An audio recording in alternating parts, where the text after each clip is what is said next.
And when Here you we look at go. his economic plan, it's all Couple about minutes tax late. breaks for the richest people. I am offering what I describe as an opportunity economy, and the best economists in our country, if not the world, have reviewed our relative plans for the future of America. What Goldman Sachs has said is that Donald Trump's plan would make the economy worse, mine would strengthen the economy. What the Wharton School has said is Donald Trump's plan would actually explode the deficit. 16 Nobel laureates have described his economic plan as something that would increase inflation and by the middle of next year would invite a recession. His economic plan, you just have to look at where we are and where we stand on the issues. And I'd invite you to know that Donald Trump actually has no plan for you because he is more interested in defending himself than he is in looking out for you. It's just a soundbite. I gave her that to say. Look, All right. I went to the Wharton School of Finance, and many of those professors, the top professors, think my plan is a brilliant plan. It's a great plan. It's a plan that's going to bring up our worth, our value as a country. It's going to make people want to be able to go and work and create jobs and create a lot of good, solid money for our country. And just to finish off, she doesn't have a plan. She copied Biden's plan, and it's like 4 sentences, like run, spot, run. 4 sentences that are just, oh, we'll try and lower taxes. She doesn't have a plan. Take a look at her plan. She doesn't have a plan. Mr. President, I do want to drill down on something you both brought up. The Vice President brought up your tariffs. You responded, and let's drill down on this because your plan is what she calls is essentially a national So we're sales pretty tax. early The on. proposal calls for tariffs, as you pointed So out, far, very on toned. foreign imports across the board. Not You too many recently said that attacks. you might double your plan, They've gotten into the economy a little bit. This is the first time that Trump has had to deny his Project 2025 involvement. And Vice President I Harris mist has like the argued first it'll mean question, higher prices question and on a half, gas, but food, we're here now. Let's clothing, go. medication, arguing it costs the typical family nearly $4,000 a year. Do you believe Americans Good, can brother. afford higher prices because of tariffs? They're not going to have higher prices. What's going to have and who's going to have higher prices is China and all of the countries that have been ripping us off for years. I was the only president ever. China was paying us hundreds of billions of dollars, and so were other countries. And, you know, if she doesn't like them, they should have gone out and they should have immediately cut the tariffs. But those tariffs are there 3.5 years now under their administration. We are going to take in billions of dollars, hundreds of billions of dollars. That is a good point, though. If the tariffs was so ineffective, why would most of them still be in place years later? But the other side does have a point. The people, taxpayers, do end up paying some portion of tariffs at time on the back end because products end up being more expensive.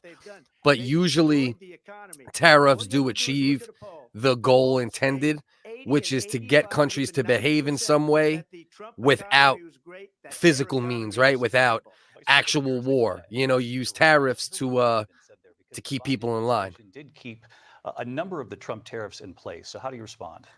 Well, let's be clear that the Trump administration resulted in a trade deficit, one of the highest we've ever seen in the history of America. He invited trade wars. You want to talk about his deal with China? What he ended up doing is under Donald Trump's presidency, he ended up selling American chips to China to help them improve and modernize their military. Okay. Yes, trade wars to a degree, but I'll take trade wars over hot wars where millions of people get killed, or tens of thousands, millions if it continues. Millions is with the United States, the blood we got on our hands, you know, from post 9/11 wars. 9/11 tomorrow, by the way. I wonder who's going to try to bank on that a little bit, because you know that'll come up. On what we need to do to support America's workforce, so that we don't end up having on the short end of the stick in terms of workers' rights. But what Donald Trump did, let's talk about this, with COVID, is he actually thanked President Xi for what he did during COVID. Look at his tweet. Thank you, President Xi, exclamation point, when we know that Xi was responsible for lacking and not giving us transparency about the origins of COVID. President Trump, I'll let you respond. First of all, they bought their chips from Taiwan. We hardly make chips anymore because of philosophies like they have and policies like They have, I don't say her because she has no policy. Everything that she believed 3 years ago and 4 years ago is out the window. Yeah, we do not create enough chips in the United States, and that is the problem. But if she ever got elected, she'd change it, and it will be the end of our country. She's a Marxist. Everybody knows she's a Marxist. Her father's a Marxist professor in economics. I hope you guys are ready for the Marxists versus the Nazis, because that's pretty much what we got here tonight. If you listen to both sides, you know, Pouring into our country monthly, where it's, I believe, 21 million people, not the 15 that people say, and I think it's a lot higher than the 21. That's bigger than New York State pouring in. And just look at what they're doing to our country.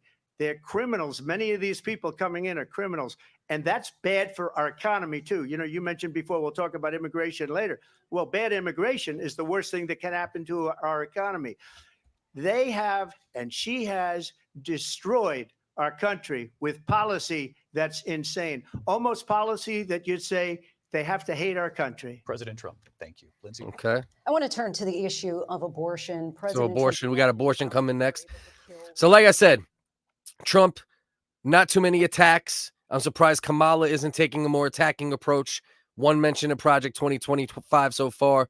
Both made decent points, you know, in the economy conversation. Obviously, we know where the economy is. More of it's to blame on the last 4 years and the pandemic, which was under Trump.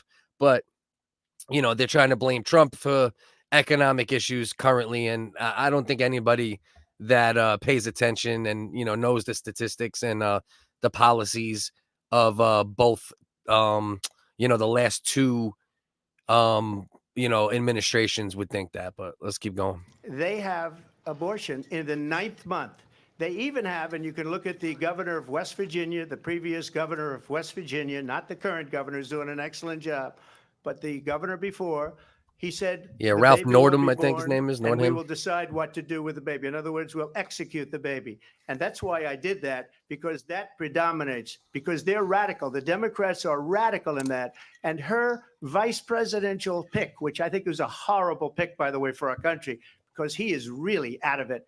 But her vice presidential pick says abortion in the 9th month is absolutely fine. He also says execution after birth. It's execution, no longer abortion, because the baby is born, is okay.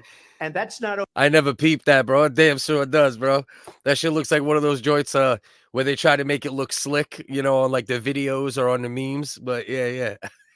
The You ain't lying. genius and heart and strength of 6 Supreme Court justices. We were able to do that. Now, I believe in the exceptions for rape, incest, and life of the mother. I believe strongly in it. Ronald Reagan did also. 85% of Republicans do. Exceptions. Very important.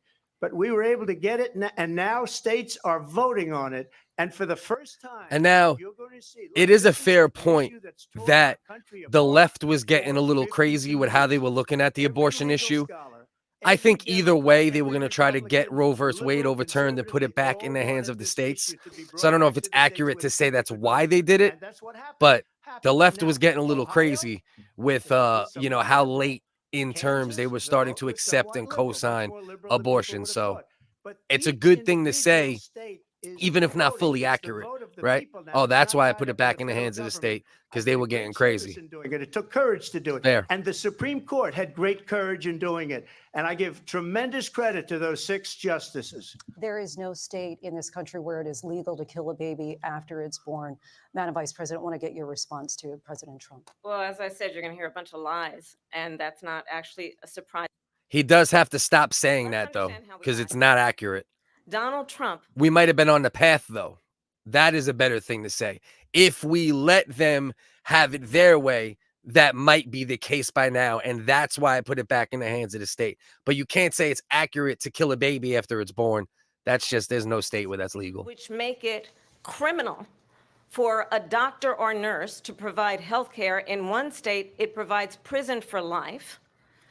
Trump abortion bans that make no exception even for rape and incest, which understand what that means. But that's not a true, though. survivor of a See? Now she's crime, a doing it. violation to their body does not have the right to make a decision about what happens to their body next. That is immoral. And one does not have to abandon. And I do tend to agree to a or degree deeply held beliefs with the to abortion agree situation, with because I don't believe the and government Donald Trump should certainly have the should not right, be the telling a federal woman government, what to do but with her the state, body. I have talked with women far more around our debatable. country. You want to talk about this is what people wanted? Pregnant women who want to carry a pregnancy to term, suffering from a miscarriage, being denied care in an emergency room because the healthcare providers are afraid they might go to jail, and she's bleeding out in a car in the parking lot. She didn't want that. Her husband didn't want that. A 12 or 13-year-old survivor of incest being forced to carry a pregnancy to term. They don't want that. And I pledge to you, when Congress passes a bill to put back in place the protections of Roe v. Wade, as President of the United States, I will proudly sign it into law. Little But edible. understand, if Donald Trump were to be reelected, he will sign a national abortion ban. Understand, in his Project 2025, there would be a national abortion, a monitor that would be monitoring your pregnancies, your miscarriages. I think the American people believe Fuck. that certain freedoms, in particular the freedom to make decisions about one's own body, should not be made by the government. Thank you, Vice President sir. Harris. Well, there she goes again. It's I a didn't change lie. it back. I'm Thank you, not sir. signing a ban, and there's no reason to sign a ban because we've gotten what everybody wanted. Democrats, Republicans, and everybody else, and every legal scholar wanted it to be brought back into the states, and the states are voting. And it may take a little time, but for 52 years, this issue has torn our country apart. And they've Whoever wanted said I had back it in the unlisted was states. right, And sir. I did something that nobody thought was possible. The states are now voting. What she says is an absolute lie. And as far as the abortion ban, no, I'm not in favor of abortion ban, but it doesn't matter because this And he issue has now said been that taken over by the states. 100 Will you times. end that national abortion No ban if it Well, I comes to your won't desk? have to. because, intentions again, of an here's the thing. abortion ban. Number one, she said she'll go back It's in the to Congress. States. She'll never get the vote. It's Maybe impossible some for her to things get the aren't vote, getting handled properly. He's especially now acknowledging, with but they'll 50-50, figure it out over time. essentially 50-50 And in both yeah, Senate and the House. She's not going to get the vote. She can't get the vote. She won't even come close to it. So it's just talk. You know what it reminds me of when they said they're going to get student loans terminated, me and dumb. it ended up being a total Me dumb. catastrophe. The student loans, and then her, I think probably her boss, Me if dumb. you call him a boss, he spends all his time on the beach. But look, her boss went out and said, we'll do it again. We'll do it a different way. And he went out, got rejected again by the Supreme Court. So all these students got taunted with this whole thing about this whole idea. And how unfair that would have been. Part of the reason they lost to the millions and millions of people that had to pay off their student loans. They didn't get it for free. But they were saying it's the same way that they talked about that they talk about abortion. But if I could just get a yes or no, because your running mate, JD, if you did come to your desk. Well, I didn't discuss it with JD. In all fairness, JD, and I don't mind if he has a certain view, but I think he was speaking for me, but I really didn't. Look, we don't have to discuss it because she'd never be able to get it, just like she couldn't get student loans. They couldn't get student loans. They didn't even come close to getting student loans. They taunted young people and a lot of other people that had loans.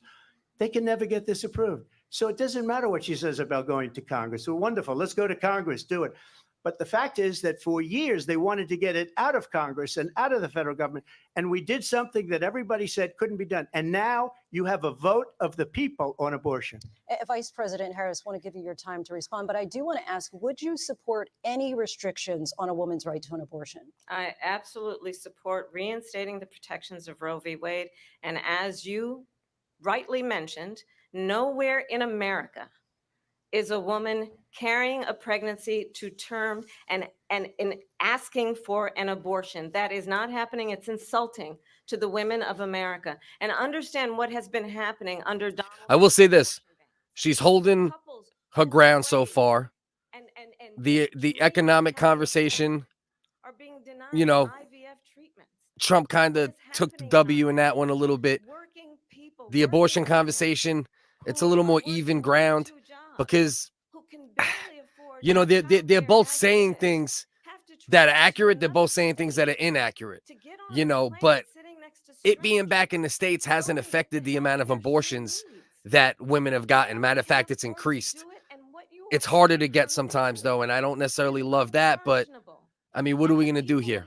You know, they were going crazy with how far they wanted to push abortions. He got Roe v. Wade overturned. Federal government really shouldn't have control over anything. I'm kind of, torn on that Vice President. Excuse me, conversation. Respond. Another lie. It's another lie. I have been a leader on IVF, which is fertilization. The IVF, I have been a leader. In fact, when they got a very negative gonna decision shoot, on IVF baby. from the Alabama courts, I saw the people of Alabama and the legislature 2 days later voted it in. I've been a leader on it. They know that, and everybody else knows it. I have been a leader on fertilization, IVF. And the other thing, The key is we need to will respect she allow values abortion in of the 8th month, 9th month, properly 7th thinking month? people on both sides, Okay, right? would you do that? Not the religious right. Why don't you not the why- woke why don't you idiots. answer The The good thing is Because Trump under has Roe v. Wade, been more you could- tempered, you could do and he's leaning abortions less in into the 7th month, the evangelical 8th side month, this the time. 9th month. So you And might not like that. probably I'm not after sure, that, Vlad. It seems just like you look lean at hard the that governor, direction. former governor But it's actually of bringing more Virginia. people to The his governor side of because he's Virginia not said, "We being put the baby as aside, and then we'll evangelical, determine what as we wanna do with conservative the right baby." with some of those Thank you. issues. We're going to turn now to immigration and border All right, security. We know immigration. it's an issue that's important to Republicans, Democrats, voters across By the way, board. both of them are saying some things that are bold-faced lies on either side. You know, the 9-month thing from Trump, you're going to get an abortion at 9 months. Her saying he wants an abortion ban. Neither one of those things are true. Her saying that he's against IVF treatments. That's not treatments, but, IVF, which is also not true. So we got both sides lying out the side of their mouth. We think there's one that's less evil of these two. I tend to agree it's Trump at this point, but don't get it twisted. We still got two lying ass politicians on the stage. And human beings. And let me say that the United States Congress, including some of the most conservative members of the United States Senate, came up with a border security bill I supported. And A border that bill would security put bill 1,400 that had border agents on the billions of border, dollars for help those Ukraine folks who are and working their all butt sorts of out other stuff overtime, trying to stuffed do their inside of job. it. That's the If they have problem with allowed bills us to in this stem the country. It's flow supposed to of be about fentanyl student coming loans into the United or States, I'm absolutely available abortion tonight. or Personally affected. the border bill, whatever it may be, and then they stick all sorts of other slippery stuff in there to get it passed. And that's why that border bill did not end up going through. But you know what happened to that bill? Donald Trump got on the phone, called up some folks in Congress and said, kill the bill. And you know why? Because he'd prefer to run on a problem instead of fixing a problem. And under That's where I'm at. I always said I would never vote for Trump. Highly considering it this time. I do agree at this point. I think that is the case, unfortunately. Yeah. problems at hand. But what we have in the former president is someone who would prefer to run on a problem instead of fixing a problem.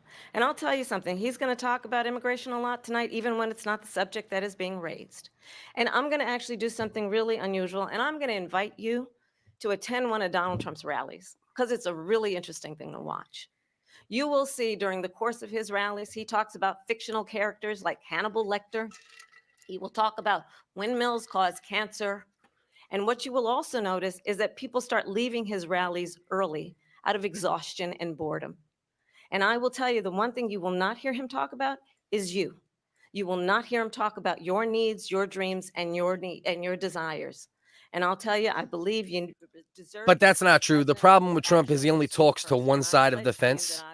Vice President To Harris Vlad's saying point. President Trump on But he that does point talk wanted about to some as well. people's Let me needs and just desires. ask, though, But why lately you he's opened it up to more of the country, successfully so that and there that's why are more thousands of people are additional considering him. agents and officers on the border? First, let me respond as to the Please. rallies. She said people start leaving. People don't go to her rallies. There's no reason to go. And the people that do go, she's bussing them in and paying them there. A different light. So she can't talk about that. People Yeah. don't leave my rallies. We Maybe. have the biggest rallies, the most incredible rallies in the history of politics. That's because people want to take their country back.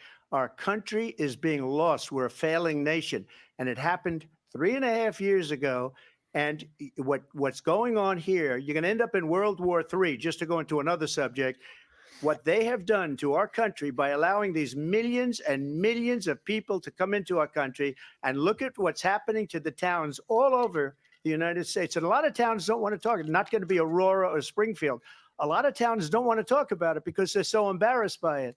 In Springfield, they're eating the dogs, the people that came in. They're eating the cats. They're eating the pets of the people that. See, though, this is part of where he might bury himself bringing this up, right? This is something that's just been spoken about in the last couple days. There've been like there's been some stories of like Haitian immigrants eating cats and eating dogs, but it literally just got said. I believe it was a Reddit thread where it was initially said. There's been nothing to corroborate it, right? And as much as it's real, as far as the immigrants invading certain states and cities, and that is true, right? The immigration policy has been terrible, but unless you can fully prove the animal eating by him being on here, they're eating the cats, they're eating the dogs, they're eating, the squirrels, whatever the fuck. It makes them look crazy unless it could be substantiated. And so far, there's been no credible proof of this. This is where he kind of puts his foot in his mouth. Instead of sticking to the things that really matter and the statistical things that could be proven and the things with actual evidence, not just like online posts, this is the type of stuff that could hurt him a little bit. You know what I mean? Oh man, I was hoping he wasn't going to bring up this cat eating shit. Live there. And this is what's happening in our country. And it's a shame. As far as and it might be rallies are true, concerned, as just far not as proven at all. The reason they go is Too they new. like what I say. They want to start bring pulling our an online country back. post on They social want to media. make America great again. It's Not a very great. simple phrase. Make America great again. She's destroying this country. Man. And if she becomes president, this country doesn't have a chance of success. Not only success, I wish you would have left that will one end up alone, being bro. Venezuela I really do. steroids. I just want to I clarify really do. here. You bring up Springfield, Ohio, and ABC News did reach out to the city manager there. He told us there have been no credible reports of specific claims of pets being harmed, injured, or Should abused not by have brought that one individuals up. within the immigrant community. Well, All I've seen this, people on television. let me just say here, this is The people on this is a television say clar- my dog was taken and used for food. So maybe he said that, and maybe that's a good Yeah. thing to say for a city manager. I'm not taking this from But the television. people I'm on taking it from television the city saying their manager. dog was eaten by the people that went there. Again, the Springfield city manager says there's no evidence of that. Vice President find Harris, out. I'll let you respond to the rest of it. We'll find out. You But talk- that's what you should do. You should find out, right? Before you go into the debate and you talk about they're eating the dogs, they're eating the cats, they're eating the squirrels, they're flame broiling the chipmunks. You should make sure it's legit, because so far I don't think that story has been slightly proven, but it is fucking funny. You know what I mean? And it's like like my man Bellin just said, the memers are loving it. You know, there's no doubt about that. Talk about extreme. This is, I think, one of the reasons why in this election, I actually have the endorsement of 200 Republicans who have formally I thought she was going to say the endorsement of 200 cats that don't want to be eaten. That bitch got signatures, little scratch marks. worked with President Bush, Mitt Romney, Yeah. and John There's McCain, always a girl eating a cat including or the a dog. I endorsement mean, of you know, it's a former Vice wild President world. Dick It's a Cheney wild and country. Congress member The thing is, Liz if you're going to Cheney. connect And it if you want to really to an know issue that you're talking the about in a inside debate, track you just on should make sure who you vet the it more, former president because is, I if he don't didn't make it think clear there's already, any just ask real people who have worked with evidence him. of it yet. His And it former could be chief of real. staff, a It's just four-star dangerous because then general, it makes has him said he look has contempt like for the the kook. Constitution of the They United want to States. point him out. You know, he's a His kook. He's former crazy. national He's security extreme. advisor has said And then he is says that dangerous when and it's not proven, unfit. could make him look His that way. former Secretary of Defense has said the nation, the republic, would never survive another Trump term. And when we listen to this kind of rhetoric, when the Why you say that, issues that affect the Vlad? American people are not being addressed, I think the choice is clear in this election. President Trump, I'll give you a quick minute to respond Yeah. here. Thank you. Because when I hear that, see, I'm a different kind of a person. I fired most of those people, not so graciously. They did bad things or a bad job. I fired them. They never fired one person. They didn't fire anybody having to do with Afghanistan and the Taliban and the 13 people whose were just killed, viciously and violently killed. And I got to know the parents and the family. They didn't fire. They should have fired all. The thing is, Bell, and I agree with what you're saying. That is true. There is truth to what you're saying to some degree. But the only other problem is he could play to his base with this, right? What he's doing right now, Afghanistan, 9/11, the immigrants are invading the countries. But once you start saying things about immigrants eating dogs and cats, if you can't fully prove it, even if it is true, it's too new. Just got started saying yesterday, or like within the last 24, 36 hours, hasn't been proven yet. It could make him, there's people on the fence right now, right? And those are the people that are going to decide this election. It's not going to be the people on the left wing that will vote Kamala no matter what Democrat they put in there. They put a brain dead Democrat in there. They voted them in, right? Nobody voted for her. They pushed her in, and now they're acting like she's the one, right? And it's not going to be the MAGA people, the true Trump diehard people that are going to decide this election. It's going to be the people that are still kind of trying to figure out what's going on. Then if they hear the dog eating shit, they look into it, it's not substantiated, it could hurt them. That's the main reason I say why it's dangerous, and he should think about some of these things. All those generals, all those top people, because that was one of the most incompetently handled situations anybody has ever seen. So when somebody does a bad job, I fire him. And you take a guy like Esper, he was no good, I fired him. So he writes a book. Another one writes a book, because with me, they can write books. With nobody else can they? But they have done such a poor job, and they never fire anybody. Look at the economy. Look at the inflation. They didn't fire any of their economists. They have the same people. That's a good way not to have books written about you. But just to finish, I got more votes than any Republican in history by far. In fact, I got more votes than any sitting president in history by far. Let me continue on immigration. It was what you wanted to talk about earlier. Keep So let's get immigration back going. to your deportation proposal that the vice president has reacted to as well. President Trump, you call this the largest domestic deportation operation in the history of our country. You say you would use the National Guard. You say if things get out of control, you'd have no problem using the U.S. military. Yes. You also, And don't forget, that's the same. I want to remind people, that's also what he said in regards to the COVID shot when it was his shot, when he was pushing Operation Warp Speed. He said, I might use the military to get these shots in people's arms. So don't forget, we understand Trump is probably the lesser of the two evils in this particular race. But don't forget the authoritarian things he said during COVID. Don't forget, he shut all them small businesses down, and let Target and Walmart and all the big companies make hand over fist money while mom and pop companies got shut down during the pandemic. Don't be enamored by him being funny as hell and the fact that he might be the better option right now. Don't forget the realities of these things. said you would use local police.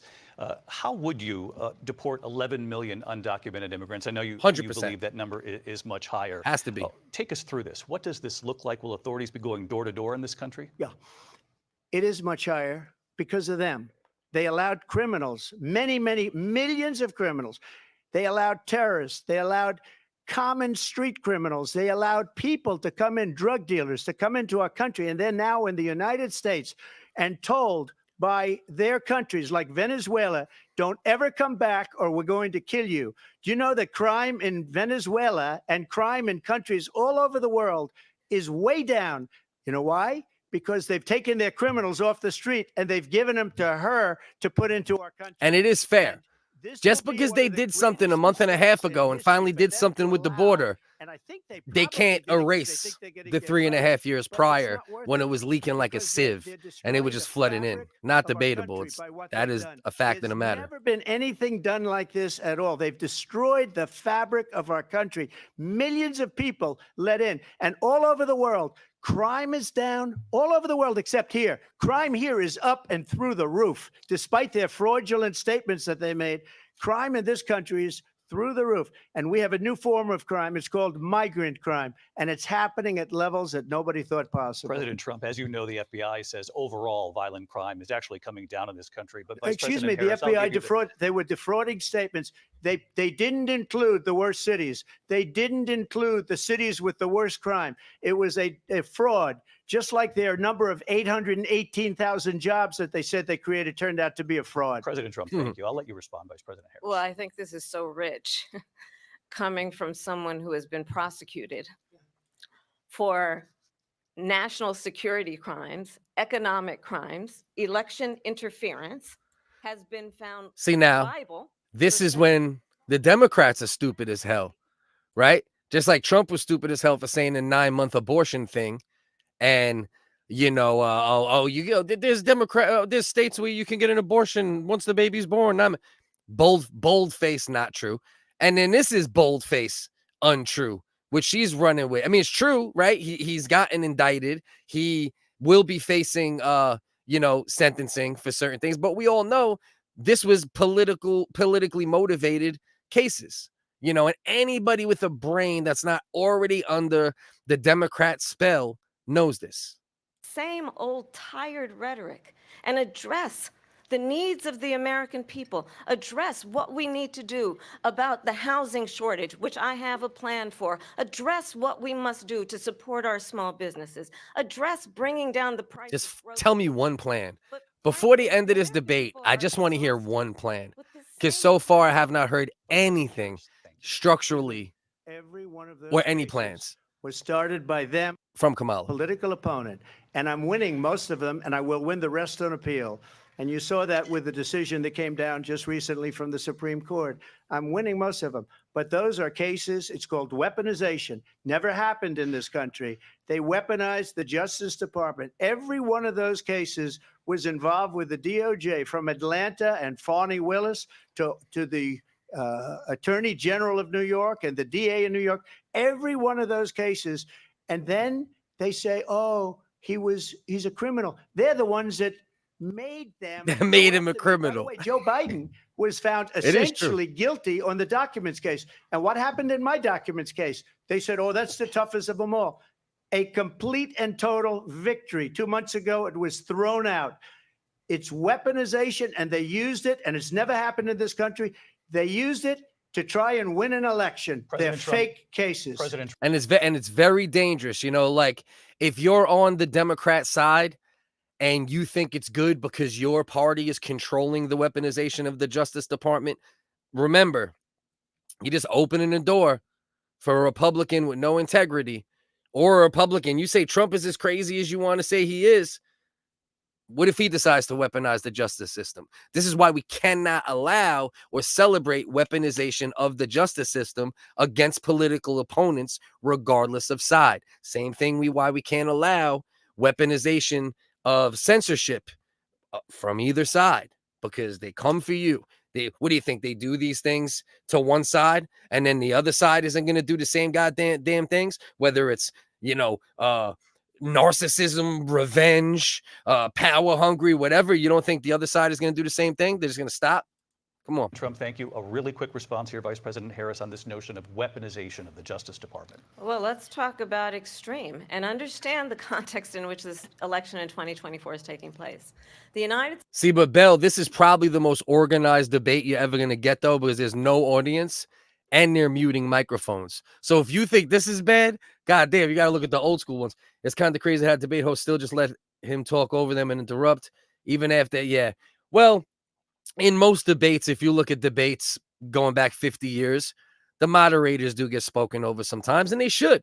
Nobody wants to hear them fucking speak anyway. Sometimes the moderators take too much control, and they trample the candidates or the people debating. So a little talking over, it's okay, it's acceptable. What they're doing this time and what they did in the last debate was mute the mics, which I think they thought was going to hurt Trump, but I think it benefits Trump because it keeps him from trampling even more. But yeah, so that's what it is. States Supreme Court recently ruled that the former president would essentially be immune from any misconduct if he were to enter the White House again. Understand, this is someone who has openly said he would terminate, I'm quoting, terminate the Constitution of the United States, that he would weaponize the Department of Justice it's not against true. his political enemies. Someone who has openly expressed disdain for members of our military. Understand. It's so crazy how both sides are just able to say things that are straight up not true, you know. But the only problem is it's ABC, right? So like in this debate, especially, they're only gonna occasionally correct Trump. They're never gonna correct her, but he never says he's gonna terminate the Constitution. Never have I heard that anywhere. Understand what it would mean if Donald Trump were back in the White House with no guardrails, because certainly we know now the court won't stop him. We know J.D. Vance is not going to stop him. It's up to the American people Vice to President stop Harris. him. Thank you. Lindsay? Vice President Harris, in your last run for president, This is the one that weaponized, not me. She weaponized.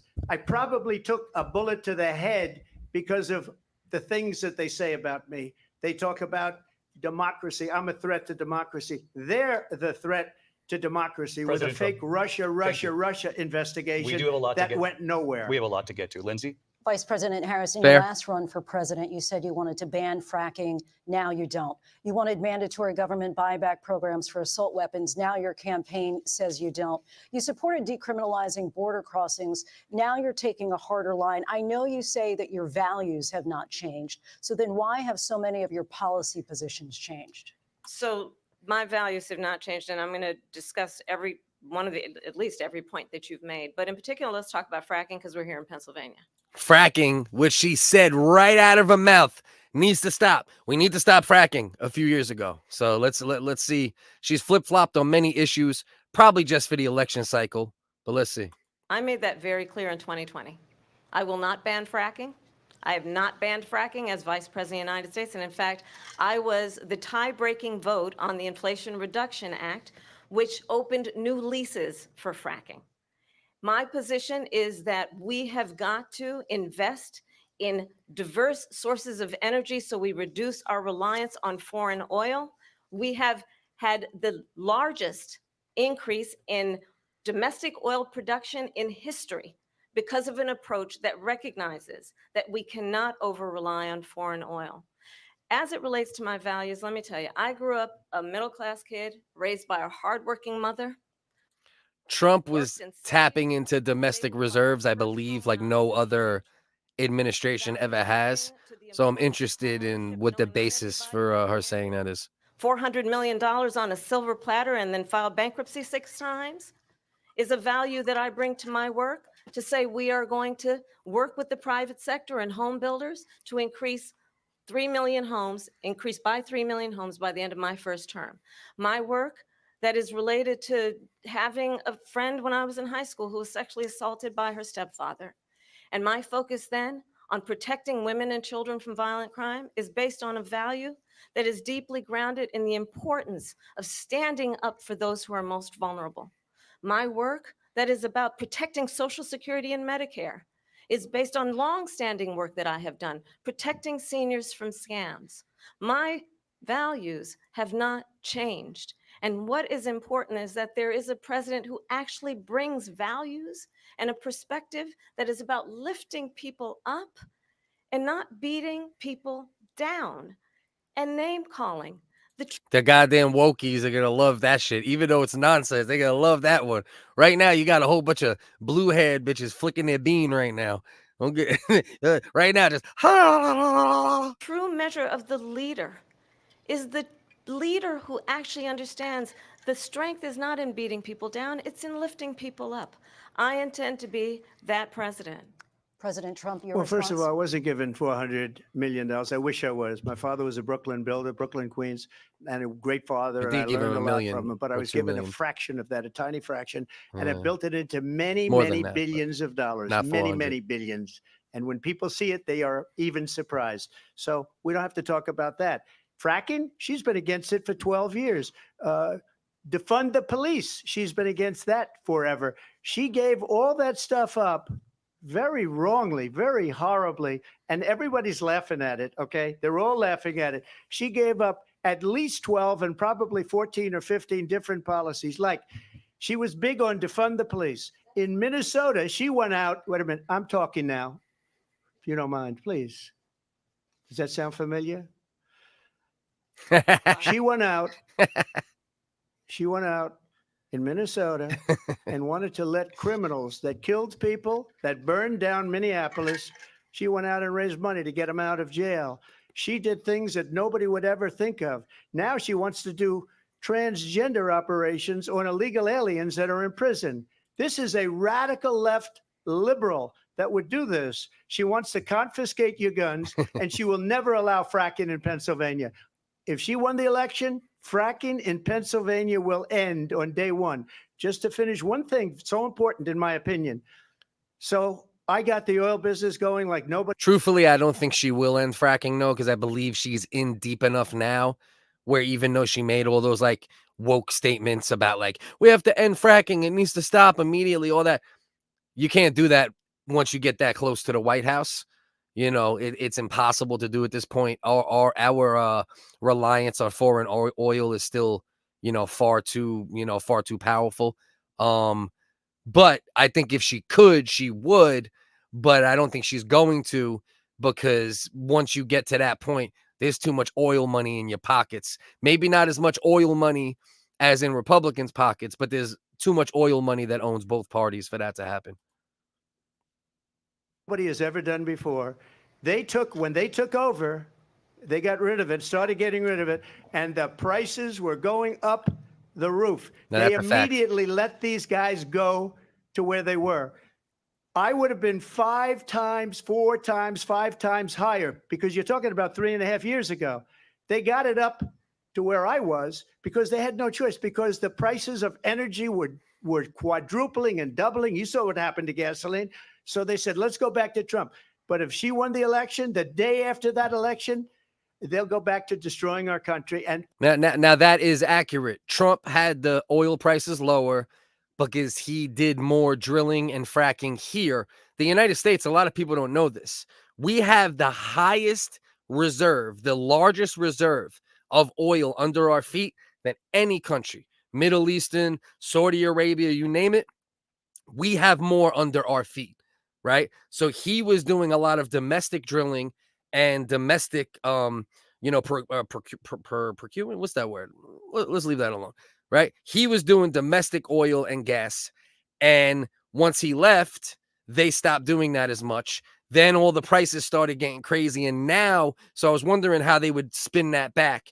The reason why now they are at high levels of using the domestic drilling again is because after everything started to hit the fan, after the shit started hitting the fan, then they started going back to the domestic oil procurement, right?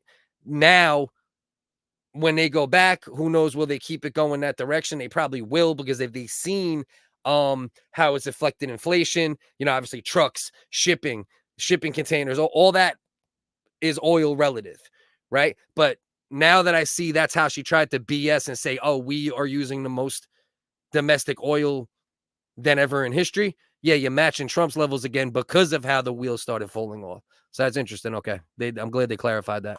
oil will be dead. Fossil fuel will be dead. We'll go back to windmills, and we'll go back to solar, where they need a whole desert to get some energy to come out. You ever see a solar plant? By the way, I'm a big fan of solar, but they take 400, 500 acres of desert President soil. Trump, we have a These lot are of not good issues things that we for the have to get environment to. that We're she out of time. understands. Thank you. Lindsay, thank you. We have an election in just 56 days. And I want to talk about the peaceful transfer of power, which 56 days. Can we all agree on one thing, please? That we'll at least be past this era. Hopefully after 56 days and in January of next year, hopefully Trump gets in, has a good 4 years, and can erase all the end of the world. He's a dictator. He's Hitler. He's Nazi talk, right? And it could be a decent 4 years. But goddamn, can we just get out of this? Can we be done with this, right? This Trump bad, this Democrat no matter what, this used to be back in the day Republican no matter what, because that was the cult that was more in power now. Now the Democrat cult is more in power. Now the MAGA cult. Can we somehow get away from these cults at some point? And can everyone just start looking at the issues and the numbers and the statistics and do what we're supposed to do in America, which is combine everybody's opinions, thoughts, and ideas, and then elect people who at least can make us all a little bit happy? Is it possible? I know it's not, but wishful thinking. Of course, we all know is a cornerstone of our democracy and the role of a president in a moment of crisis. Mr. President, on January 6th, you told your supporters to march to the Capitol. You said you would be right there with them. The country and the world saw what played out at the Capitol that day, the officers coming under attack. Aides in the West Wing say you watched it unfold on television off the Oval Office. You did send out tweets, but it was more than 2 hours before you sent out that video message telling your supporters to go home. Is there anything you regret about what you did on that day? I hope he says yes. You just said a thing that isn't covered. Peacefully and patriotically, I said during my speech, not later on. Peacefully and Now, to be fair, he did say that, but he also innuendoed towards other things, right? But he didn't outright incite it, but he did say those words. patriotically. And nobody on the other side was killed. Ashley Babbitt was shot by an out-of-control police officer that should have never, ever shot her. It's a disgrace. But we didn't do this group of people that have been treated so badly. I ask, what about all the people that are pouring into our country and killing people that she allowed to pour in? She was the border czar. Remember that. She was the border czar. She doesn't want to be called the border czar because she's embarrassed by the border. In fact, she said at the beginning, well, I'm surprised you're not talking about the border yet. That's because she knows what a bad job they've done. What about those people? When are they going to be prosecuted? When are these people from countries all over the world, not just South America? They're coming in from all over the world, David, all over the world. And crime rates are down all over the world because of it. But let me just when ask are those, David, when are those people going to be prosecuted? When are the people that burned down Minneapolis going to be prosecuted? Or in Seattle? They went into Seattle. They took over a big percentage of the city of Seattle. When are those people going to be prosecuted? I mean, it is a fair criticism of all of the blowback that lands right on his footstep about January 6th. You know, obviously it's not great. You don't want to see what happened there, right? But on the same token, it was mostly politicians that were at risk that day, right? Yeah, Ashley Babbitt, rest in peace. Nobody else died there. A couple people suffered cardiac events, but that's because of the stress of the situation, not directly relative to it. They shouldn't have been in the situation if that's the case, you know. But the border situation, you know, the riots after George Floyd, like that was regular businesses, regular American citizens, regular citizens that died during those riots, multiple deaths during those riots across the country, right? How many small businesses destroyed, you know? And if you're going to put all of the, you know, all of the weight on the back of what happened on January 6th when it was government property and politicians, you think I'm going to sit here and cry tears that politicians were afraid for their life? When the pen of politicians, right, takes money and food out of Americans' mouths and sends it overseas, and you know, the pen and the decisions of politicians lead to the death of innocent people all over the world, including in this country. You know, now could he have handled it better? Yeah, of course. He should have used his words more wisely that day, and I wish he would have said that. But that's probably asking a little too much from Trump. But you know, everything else he said is fair. But let me just ask You might ask her that question. You were the president. You were watching it unfold on television. It's a very simple question as we move forward toward another election. Is there anything you regret about what you did on that day? Yes or no? I had nothing to do with that other than they asked me to make a speech. I wish to God he could just say, you know what? Maybe I could have used my words a little more wisely. I thought I was doing the right thing. I thought I was doing the best thing possible for the country. Obviously, I regret things spinning. Like, I just, you know, listen, you love Trump because he's not a politician, but sometimes what you need is a politician, right? Just be a fake politician here and there. Just say the words that it'd be better to hear. I would like to hear that occasionally from him. Put up for a speech. I said, I think it's going to be big. I went to Nancy Pelosi and the mayor of Washington, D.C., and the mayor put it back in writing, as you know. I said, you know, this is going to be a very big rally or whatever you want to call it. And again, Right. It wasn't done by me. It was done by others. I said, I'd like to give you 10,000 National Guard or soldiers. They rejected me. Nancy Pelosi rejected me. And that is a fact. Nancy Pelosi is on video saying how he offered National Guard and this, that, and she did not do it. And she regrets it. It was just 2 weeks ago, her daughter has a tape of her saying she is fully responsible for what happened. They want to get rid of that tape.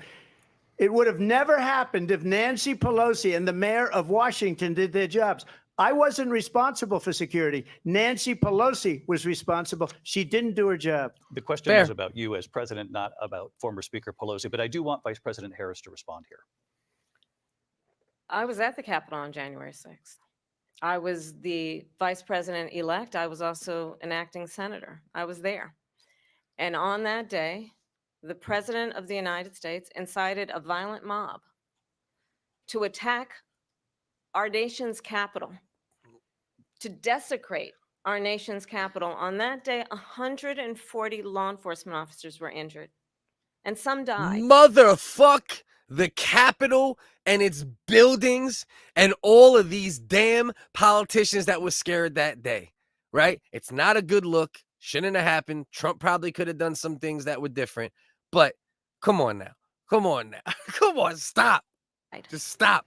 And understand, the former president has been indicted and impeached for exactly that reason. But this is not an isolated situation. Let's remember Charlottesville, where there was a mob of people carrying tiki torches, spewing anti-Semitic hate. And what did the president then at the time say? There were fine people on each side. Let's remember that when it came to the Proud Boys. Now, to be fair, I remember I initially seen that clip where he said those words, and I thought it was as simple, cut and dry as what she's saying now. But if you watch the whole clip and you add up all the context, it's very different than him just saying there were fine people on both sides. That's been debunked for the most part. I had to eat crow, you know, because I had a couple debates with people about that, and I didn't look into it exactly the right way, you know. But he did kind of say it, but he didn't say it in the way that it was framed and in the way that it is historically looked at by people that hate him. A militia. The president said, the former president said, stand back and stand by. So for everyone watching who remembers what January 6th was, I say, we don't have to go back. Let's not go back. We're not going back. It's time to turn the page. Yeah, that's their and if that was a bridge too far, that's their big thing at the DNC and at the rallies is we're not going back. We're not going back. Stand for our Something like that. democracy, to stand for rule of law, and to end the chaos, and to end the approach that is about attacking the foundations of our democracy because you don't like the outcome. And be clear on that point. Donald Trump, the candidate, has said in this election there will be a bloodbath if this and the outcome of this election is not to his liking. Let's turn the page on this. Let's not go back. Let's not go back. Chart a course for the future and not go backwards to the past. Let me just follow up here. It was a different term, and it was a term that related to energy because they have destroyed our energy business. That was where bloodbath was. Also, on Charlottesville, that story has been, as you would say, debunked. Laura Ingraham, Sean Hannity, Jesse, all of these people, they covered it. If they go an extra sentence, they will see it was perfect. It was debunked in almost every newspaper, but they still bring it up, just like they bring 2025 up. They bring. To be fair, it wasn't perfect. He shouldn't have said it. He said it not as bad as they made it sound, but probably would have been better not to say it, to be fair. All of this stuff up. I ask you this. You talk about the Capitol. Why are we allowing these millions of people to come through on the southern border? How come she's not doing anything? And I'll tell you what I would do, and I would be very proud to do it. I would say we would both leave this debate right now. I'd like to see her go down to Washington, D.C. during this debate because we're wasting a lot of time. Go down to, because she's been so bad, it's so ridiculous. Go down to Washington, D.C. and let her sign a bill to close up the border because they have the right to do it. They don't need bills. They have the right to do it. The president of the United States, you'll get him out of bed. You'll wake him up at 4 o'clock in the afternoon. Right. You'll say, come on down to the office. Let's sign a bill. If he signs a bill that the border is closed, all he has to do is say it to the Border Patrol, who are phenomenal. If they do that, the border is closed. Mr. Those President, people are killing many people, I wanna- unlike J6. We talked immigration here tonight. I do want to focus on this next issue to both of you because it really brings us this into focus, truth in these times that we're living in. Mr. President, for 3.5 years after you lost the 2020 election, you repeatedly falsely claimed that you won, many times saying you won in a landslide. In the past couple of weeks leading up to this debate, you have said, quote, you lost by a whisker, that you, quote, didn't quite make it, that you came up a little bit short. I said that? Are you now acknowledging He did that you say that. lost I in did hear that. No, I 2020? don't acknowledge that at all. But I you said did that say that. sarcastically. But You know those- that. It was said, oh, we lost by a whisker. That was said sarcastically. Look, there's so much proof. All you have to do is look at it. And they should have sent it back to the legislatures for approval. I got almost 75 million votes, the most votes any sitting president has ever gotten. I was told if I got 63, which was what I got in 2016, you can't be beaten. The election, people should never be thinking about an election as fraudulent. We need two things. We need walls, and we have to have it. We have to have borders, and we have to have good elections. Our elections are bad. And a lot That shouldn't be a crazy thing to say, that we need borders and good elections, you know. I do have a difference of opinion here. I don't think the election was stolen. I like it better when he said the election was rigged, because this definitely was rigged in how they reported, you know, media stories, how they demonized him, how they hid the Hunter laptop situation. You know, it's not that hard to understand how the last election went, as far as like how he was up and then all of a sudden he was down. You had all the mail-in ballots. It's not that confusing. It's not that confusing on how do you have so many more people voting when so many more people are gonna vote, when it's that easy to vote, right? With mail-in ballots and drop boxes and weird shit. Definitely opens up the possibility for more fraud. And there was probably more fraud in the last election than there was in 15 elections prior, you know. But, you know, we can't also discount some of the reasons why he might have lost. And I think there's a little delusion there on Republicans' part. You know, I know a ton of people who did not vote for Trump the second time that voted from the first time. Now, irregardless to that, it seems like this time he's the guy to go with. lot of these illegal immigrants coming in, they're trying to get them to vote. They can't even speak English. They don't even know what country they're in practically. And these people are trying to get them to vote. And that's why they're allowing them to come into our country. I did watch all of these pieces of video. I didn't detect the sarcasm. Lost by a whisker. We didn't quite make it. And he did say that, lost by a whisker, and we didn't quite make it, about the election in multiple interviews recently, because I've been watching a lot of stuff recently, especially with, you know, with the election so close. And it didn't seem sarcastic. I think he was just muting his tone a little bit. I think in his mind, he believes it was stolen. So I don't think he thinks he's lying when he says it. we should just point out here as clarification, and you know this, you and your allies, 60 cases in front of many judges, many of them No Republican. judge looked at it. And said They there was said no we didn't have widespread fraud. standing. That's the other thing. They said we didn't have standing, a technicality. Can you imagine a system where a person in an election doesn't have standing? The president of the United States doesn't have standing. That's how we lost. If you look at the facts, and I'd love to have you'll do a special on it.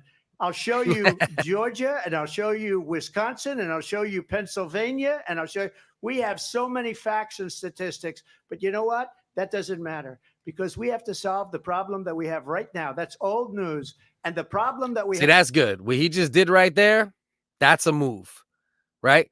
This is how I feel about it. We do have the information to support it.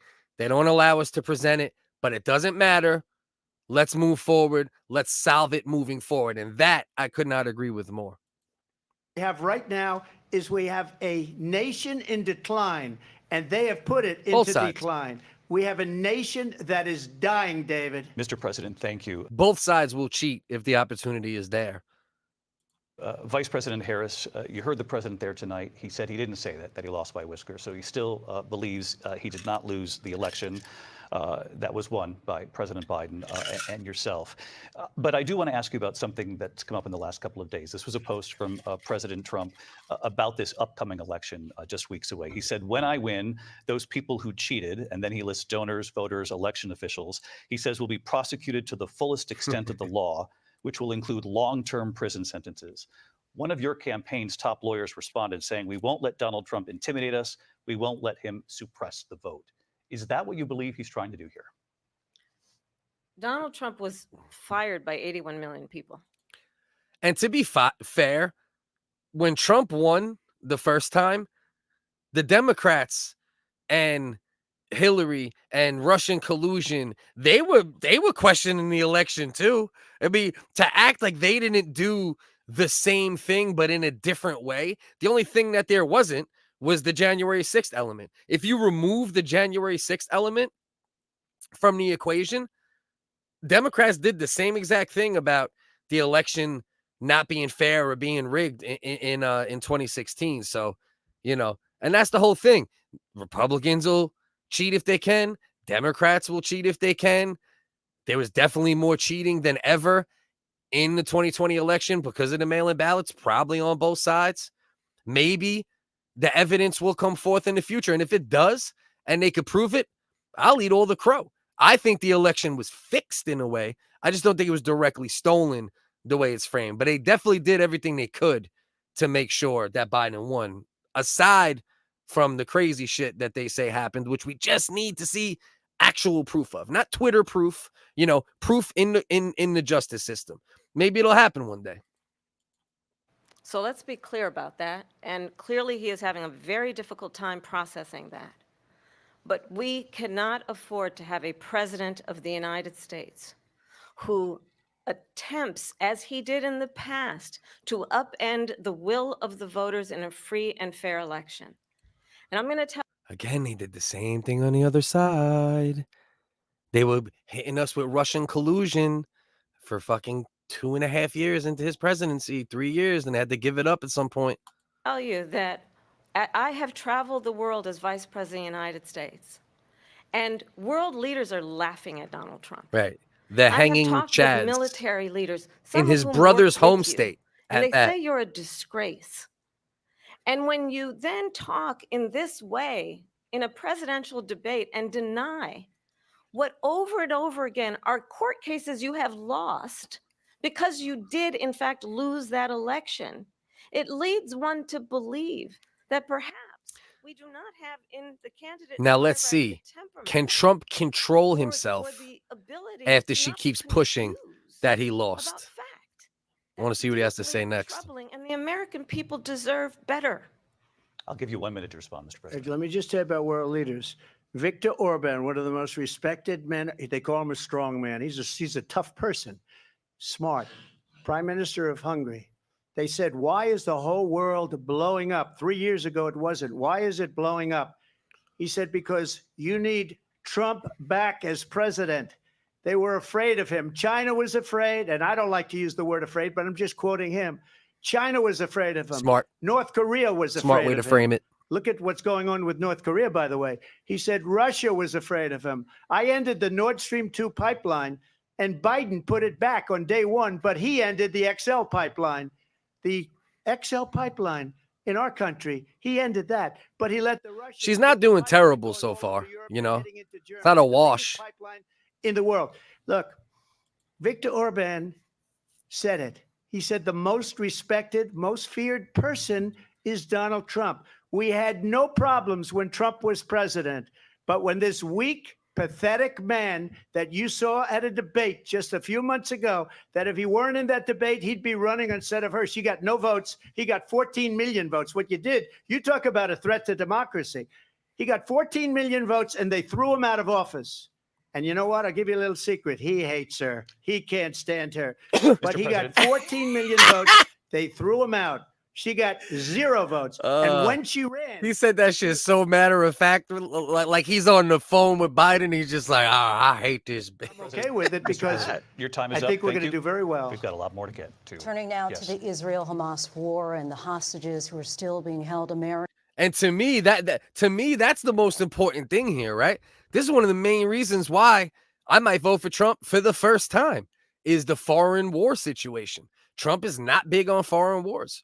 Trump proved that when he was in office. He didn't go out of his way to start any foreign wars. He didn't, attack China or Russia or countries like that with military action when there was differences. in approach, and he didn't appreciate how he hit him with tariffs and things like that. And that's one of the cleanest ways to fight wars is with tariffs. So, that's one of the main issues. So now here we go. Israel, Hamas. Let's see what we got cracking here. This is an important one too, because one of the things that might make me not vote for Trump is he's a typical Republican. So he's an Israeli shill. And I don't like that very much. We should not be a shill to any country. This is the United States. This isn't the United States of Israel, right? We should not be a shill for any country. I don't care what the country is. Shill for no one but the people here. So let's see what we got here. Americans among them. Vice President Harris, in December, you said, quote, Israel has a right to defend itself, but you added, quote, it matters how, saying international humanitarian law must be respected. Israel must do more to protect innocent civilians. You said that 9 months ago. Now an estimated 40,000 Palestinians are dead. Nearly 100 hostages remain. Just last week, Prime Minister Benjamin Netanyahu said there's not a deal in the making. President Biden has not been able to break through the stalemate. How would you do it? Well, let's understand how we got here. On October 7, Hamas, a terrorist organization, slaughtered 1,200 Israelis, many of them young people who were simply attending a concert. Women were horribly raped. And so absolutely, I said then, I say now, Israel has a right to defend itself. We would. And how it does so matters. Because it is also true, far too many. I wonder if she also thinks that Russia has a right to defend themselves. I wonder. Because I'm going to guess the answer is no. Innocent Palestinians have been killed. Children, mothers. What we know is that this war must end. It must end immediately, and the way it will end is we need a ceasefire deal and we need the hostages out. And so we will continue to work around the clock on that. Work around the clock, also understanding that we must chart a course for a two-state solution. And in that solution, there must be security for the Israeli people and Israel, and in equal measure for the Palestinians. But the one thing I will assure you always, I will always give Israel the ability to defend itself, in particular as it relates to Iran. So basically what she's saying is, I'm going to still give them weapons and bombs and billions of dollars yearly, or at least bi-yearly. And it, I feel terrible for the, Palestinian babies murdered, but don't worry, we're still going to cut the check. That's her nodding. She's giving the 1-2. She's that's coming behind it. Don't worry. And any threat that Iran and its proxies pose to Israel. But we must have a two-state solution. Ukraine's been getting crazy lately. They're going into Russia more and more. So self-determination and the dignity they so rightly deserve. President Trump, how would you negotiate with Netanyahu and also Hamas in order to get the hostages out and prevent the killing of more innocent civilians in Gaza? If I were this is a very important answer. president, it would have never started. If I were president, Russia would have never, ever, I know Putin very well, he would have never, and there was no threat of it either, by the way, for 4 years, have gone into Ukraine and killed millions of people when you add it up, far worse than people understand what's going on over there. But when she mentions about Israel, all of a sudden, she hates Israel. She wouldn't even meet with Netanyahu when he went to Congress to make a very important speech. She refused to be there because she was at a sorority party of hers. She wanted to go to the sorority party. She hates Israel. If she's president, I believe that Israel will not exist within 2 years from now. And I've been pretty good at predictions, and I hope I'm wrong about that one. She hates Israel. At the same time, in her own way, she hates the Arab population because the whole place is going to get blown up. Arabs, Jewish people, Israel will be gone. It would have never. He's playing both sides really well. I see both sides, Bellin. He's playing both sides really well right now. Smart opening. Let's see how he ends it. Let's see if he starts shilling hard again or he stays in the middle ground. Never happened. Iran was broke under Donald Trump. Now Iran has $300 billion because they took off all the sanctions that I had. Iran had no money for Hamas or Hezbollah or any of the 28 different spheres of terror. And they are spheres of terror, horrible terror. They had no money. It was a big story, and you know it. You covered it very well, actually. They had no money for terror. They were broke.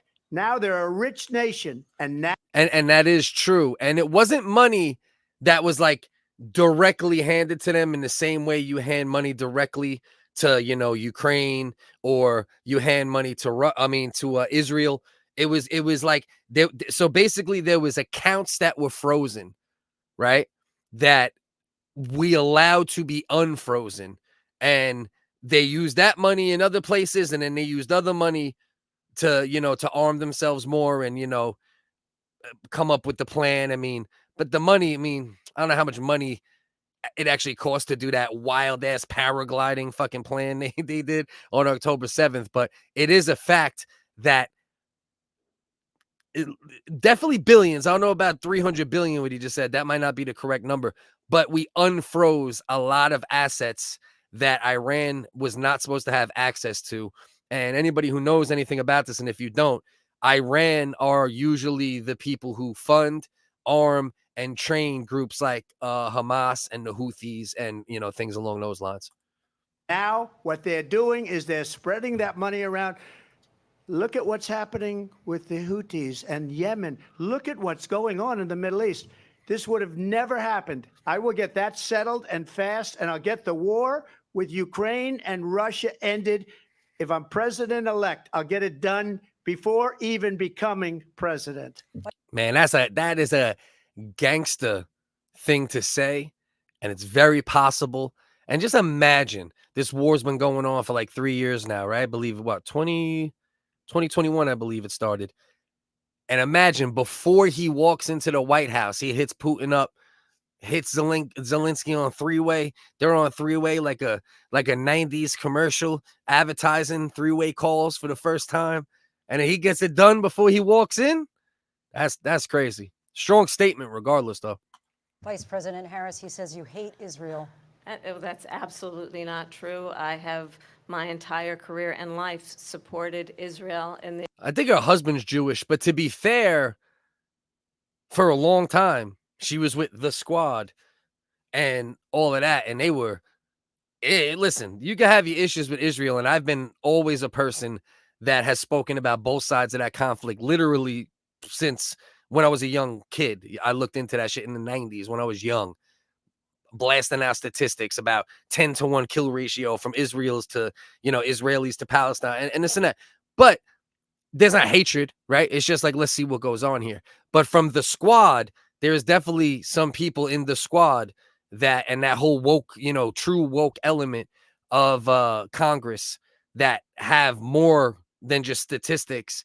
They have a lot of strong feelings against Israel. And Kamala was leaning that direction with those type of thoughts and policies for a while. It's just now she's so close to the White House. It's the same thing I said about oil and fracking. You can't have a hard stance against oil and fracking and get to the White House, because there's too much oil money and that type of money, big energy money, in the pockets of politicians. And then same thing goes with Israel-Palestine. You can have all the humanitarian thoughts you want for the Israel-Palestine conflict, but if you're getting that close to the White House, you got to start refining some of those thoughts, because there's too much connection to Israel and too much Israeli money tied up in politicians' pockets. So that's why now she's like, oh, chill. What do you mean?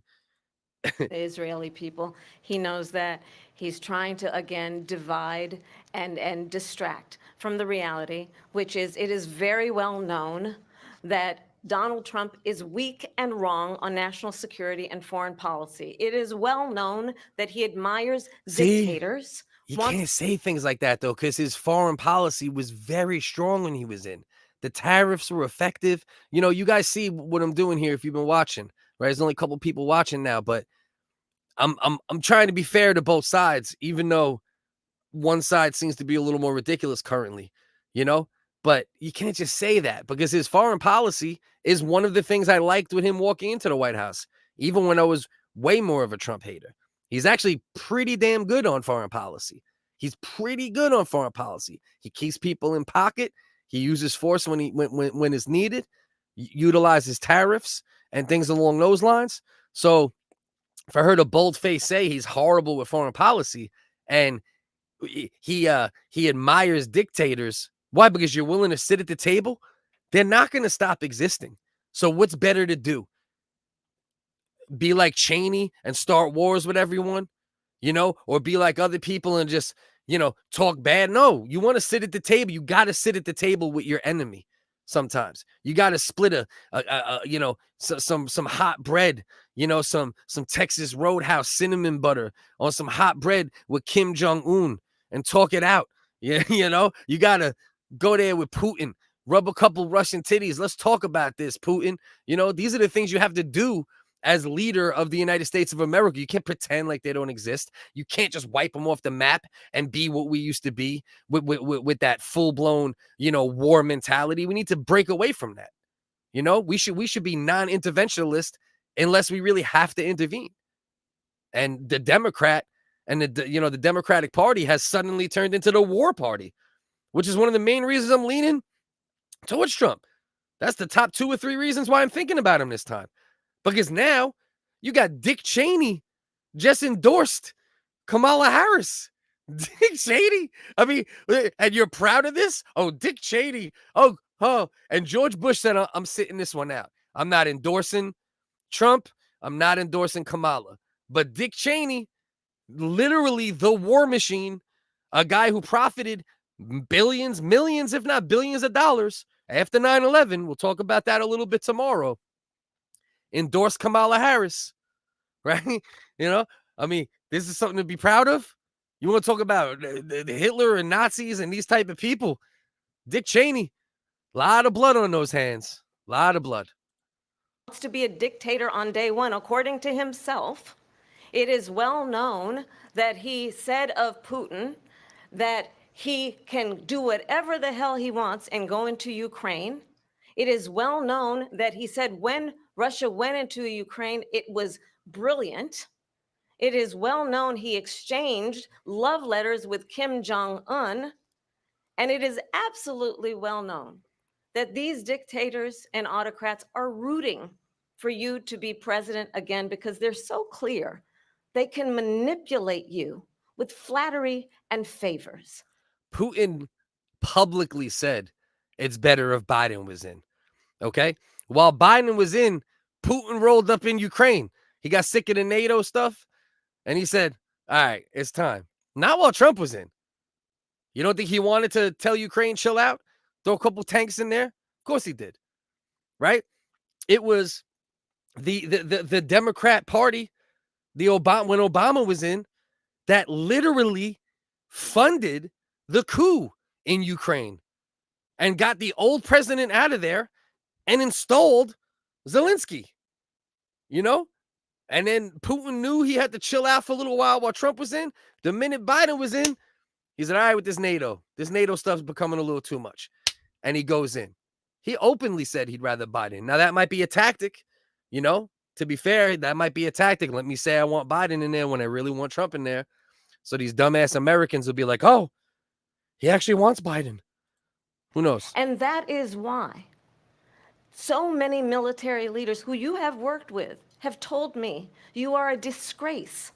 That is why we understand that we have to have a president who is not consistently weak and wrong on Vice national President security, Harris. including the importance of upholding and respecting in highest regard our military. Vice President Harris, thank you. They're the ones, and she's the one that caused it, that's weak on national security by allowing every nation last month for the year, 168 different countries sending people into our country. Their crime rates are way down.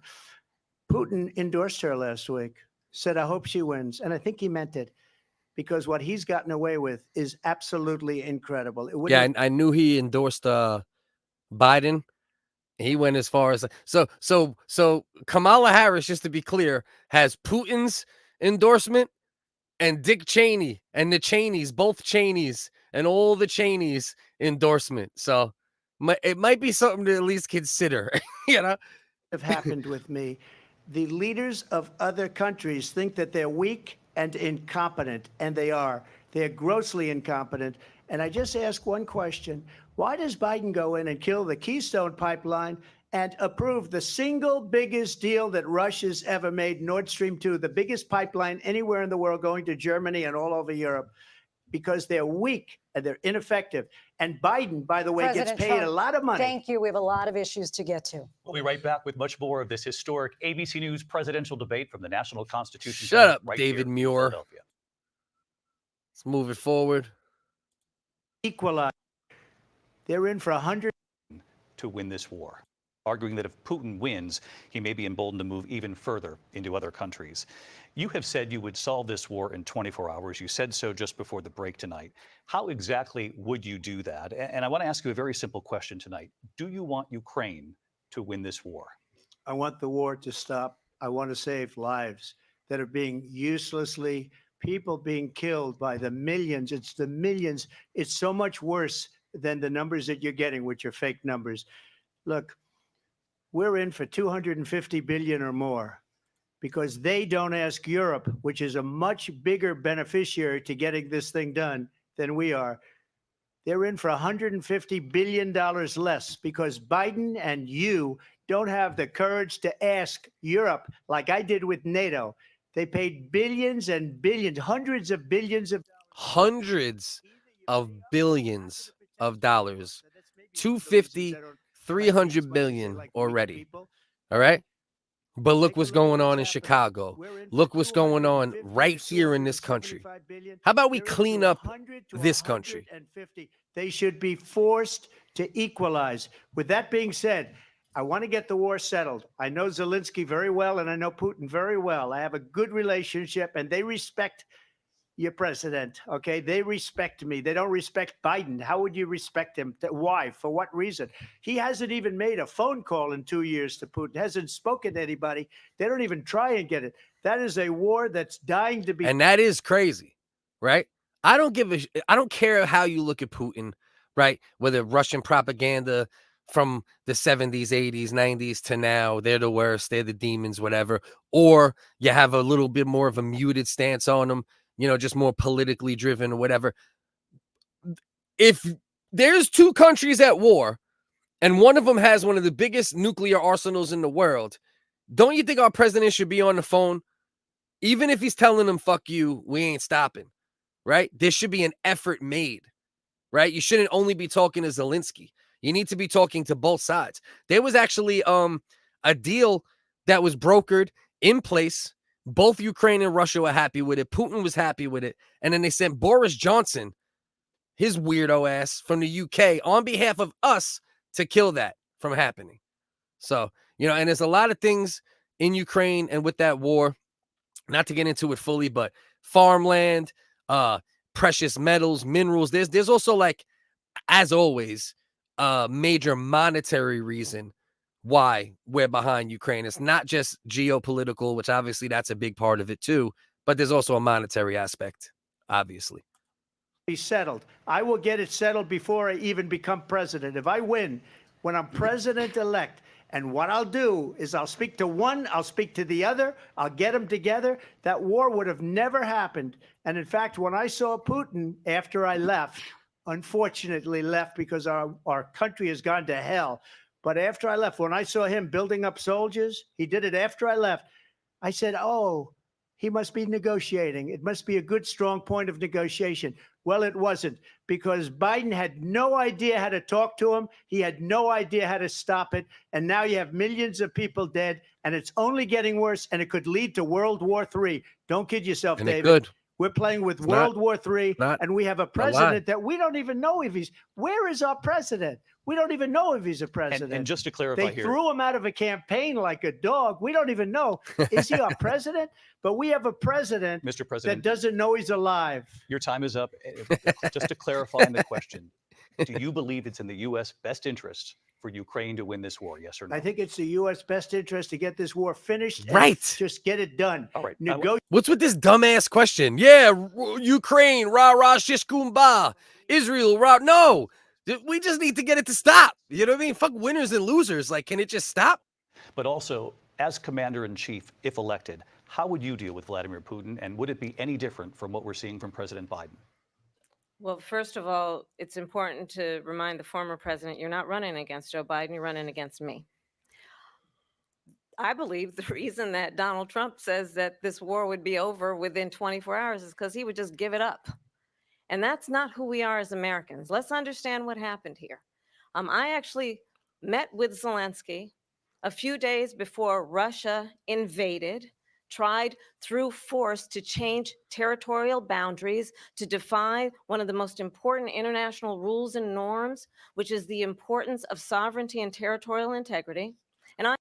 The importance of sovereignty and territorial integrity. The entire reason Putin went into Ukraine was because NATO keeps getting closer and closer to Russia.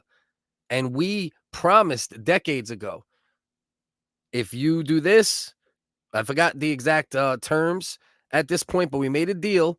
It was a handshake deal, to be fair, not on paper, but it was known. It was records were kept of it, that if Russia, I don't remember if it was an invasion of Poland, there was something going on in the 90s. And we made a deal that if you stop this, we will not bring NATO any further east than Poland, maybe it was initially. And then we just kept moving NATO closer and closer and closer to his doorstep, which is literally an issue of territorial and sovereign, and territorial integrity, like they would just say. So the irony of all of this.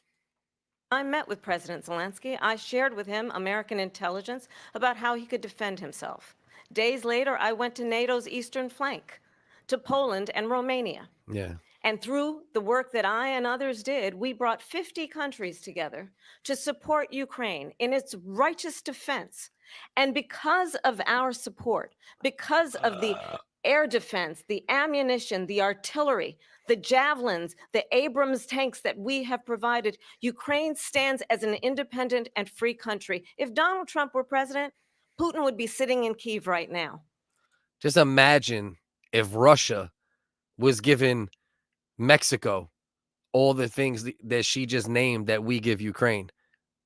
Putin's going to throw his hands in the air at some point and say, fuck it, and go hog wild. And it's going to be nobody's fault but our own country.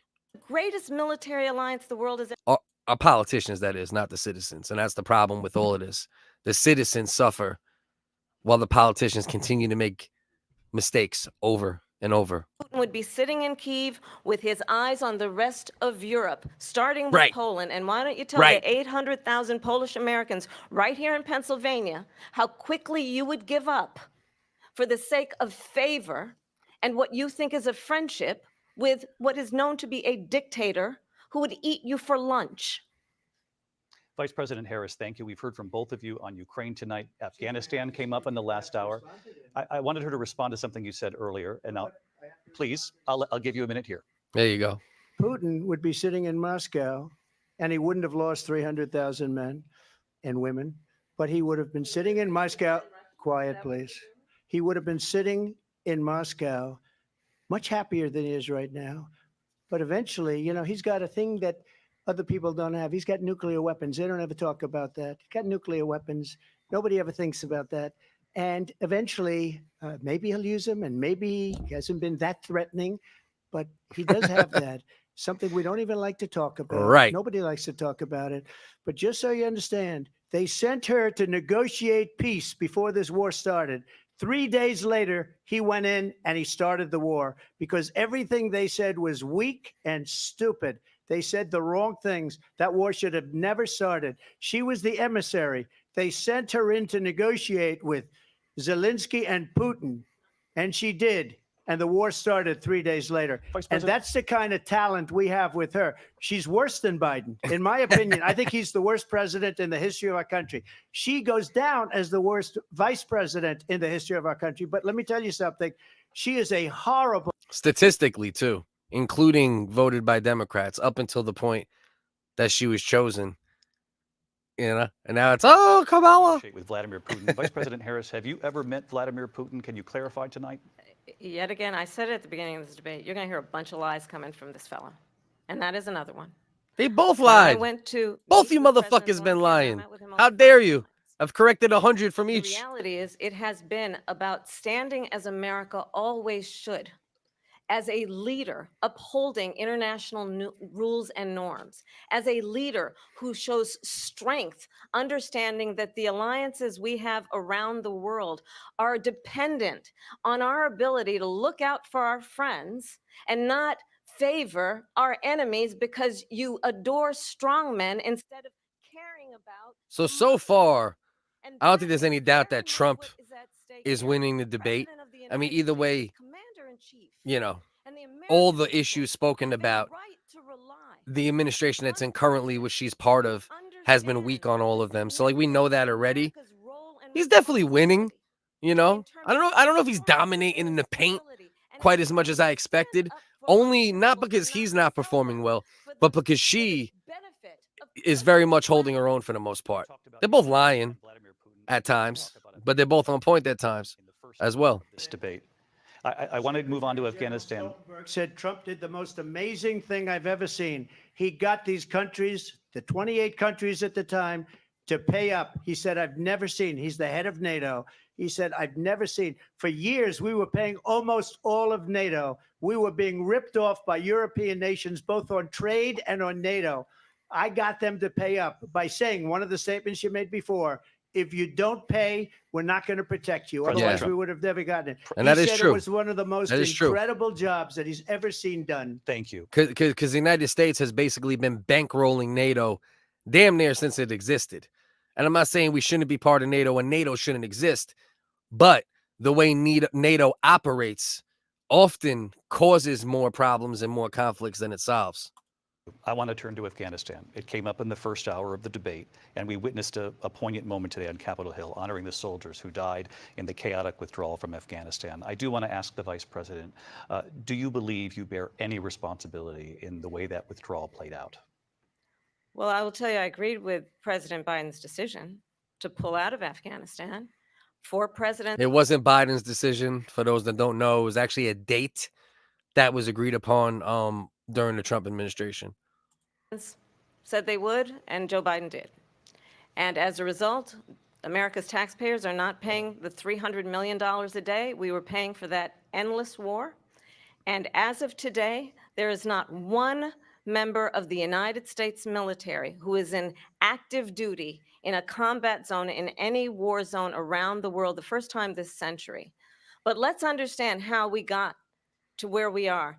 Donald Trump, when he was president, negotiated one of the weakest deals you can imagine. He calls himself a deal maker. Even his national security advisor said it was a weak, terrible deal. And here's how it went down. He bypassed the Afghan government. He negotiated directly with a terrorist organization called the Taliban. The negotiation involved the Taliban getting 5,000 Taliban terrorists released. And get this, and the president at the time invited the Taliban to Camp David, a place of storied significance for. The Taliban was in control before we went in. Taliban is now back in control. It's probably the people you should be negotiating with in reality, because it's historical. It's centuries old. The tribes that the Taliban derives from. So if you're gonna negotiate with a country, no matter what the situation is, you should be negotiating with who actually runs the country. You know, it would be like if something was going down with Mexico. You're gonna go to the Mexican president? No, you better take your ass to the cartels and talk to them, you know, because they're the ones that are controlling the president. So yeah, you could paint that in a very negative way, and I understand, and it's a smart thing to do. But who else are you gonna negotiate with in Afghanistan? The government that we put in place that was gonna get toppled the second we left anyway, because nothing was accomplished during the whole time there. 1 million people died, most of them civilians, in Iraq and Afghanistan. I mean, that's who you negotiate with, the Taliban. Us as Americans, a place where we honor the importance of American diplomacy, where we invite and receive respected world leaders. And this former president, as president, invited them to Camp David. I mean, who gives a fuck? You know what I mean? Who gives a fuck? Negotiate with the people that are in power. And also, I'm not sucking Camp David's dick either. Because all these people are slimy. Because he does not again appreciate the role and responsibility of the President of the United States to be commander in see what you chief gotta with a say to level this. of respect. And this gets back to the point of how he has consistently disparaged and demeaned members of our military, fallen soldiers, and the work that we must do to uphold the strength and the respect of the United States of America around the world. Vice President. Now, what he said about McCain, I hated that shit at the time. And he has made some comments that, you know, if you're a traditional person who really supports the military, you might not appreciate. But he was very supportive of the military while he was in office. And most military guys, when they talk about the funding and the resources they had while Trump was in, compared to even though Obama obviously was spending that money and taking care of those wars, and he's majorly responsible for a lot of the innocent bloodshed. The military has a pretty positive outlook on the 4 years Trump was in. So, you know, that should be stated. President Harris, thank you. President Trump, your response to her saying that you began the negotiations with the Taliban. So if you take a look at that period of time, the Taliban was killing our soldiers, a lot of them, with snipers. And I got involved with the Taliban because the Taliban was doing the killing. That's the fighting force within Afghanistan. They don't bother doing that because, you know, they deal with the wrong people all the time. But I got involved. And Abdul is the head of the Taliban. He is still the head of the Taliban. And I told Abdul, don't do it anymore. You do it anymore, you're going to have problems. And he said, why do you send me a picture of my house? I said, you're going to have to figure that out, Abdul. And for 18 months, we had nobody killed. We did have an agreement negotiated by Mike Pompeo. Sending the Taliban a picture of his house, though, that's solid. That's a solid move right there. It was a very good agreement. The reason it was good, it was we were getting out. We would have been out faster than them, but we wouldn't have lost the soldiers. We wouldn't have left many Americans behind, and we wouldn't have left $85 billion worth of brand new, beautiful military equipment behind. And just to finish, they were literally doing parades recently, like military style parades they never would have been able to do in Afghanistan and the Taliban. They were doing military parades with our equipment recently. Tanks looking fresh and clean, and Black Hawk choppers and here's a nice Taliban parade sponsored by the American taxpayers. I mean, you know, that situation was a mess. And this is the problem with both sides, right? Instead of like Trump when he was asked the question about January 6th, say, yeah, maybe I could have done this different. I could have done that different. Her, on behalf of the Biden administration, when it comes down to the withdrawal in Afghanistan, instead of saying, I could have done this different, I could have done that different, it's always deflection and, a little bit of accountability, even if false.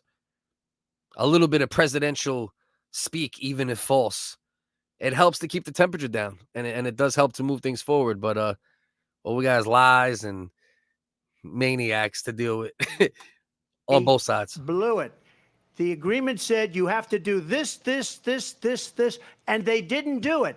The agreement was terminated by us because they didn't do what they were supposed to do. I want to move on. And these people did the worst withdrawal, and in my opinion, the most embarrassing moment in the history of our country. And by the way, that's why Russia attacked Ukraine, because they saw how incompetent she and her boss are.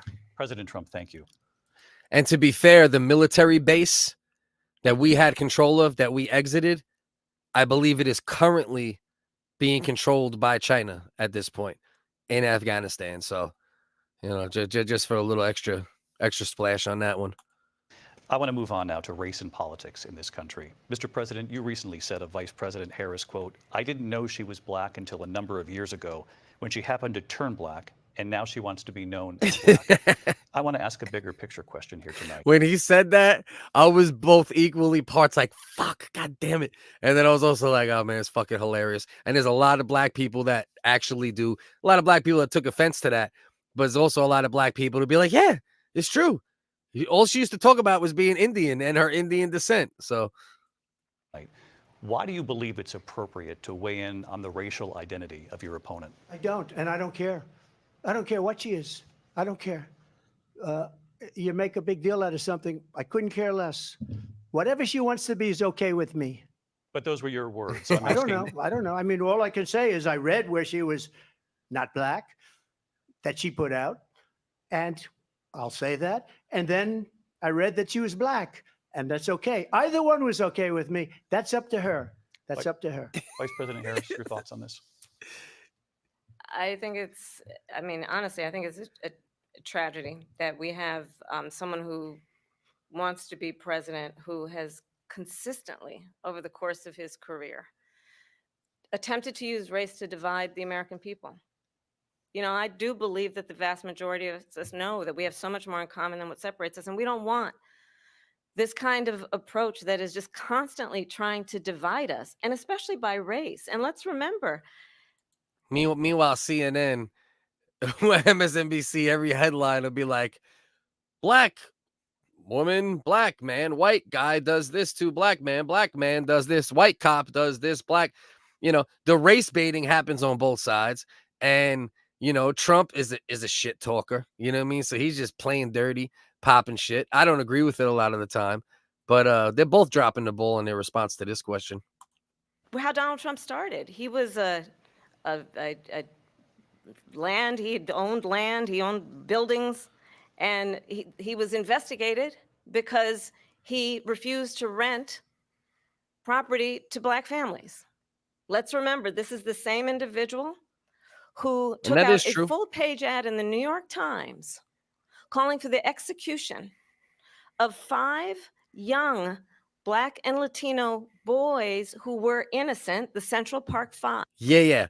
But at the time, he took out the full-page ad about the Central Park rape, about that situation. It was huge news in New York. It was a major issue in New York at that time and in this country, the Central Park 5. And they were exonerated decades later, right? But when he took out that full-page ad, as far as he knew, he's some real estate dude, He hears this happens.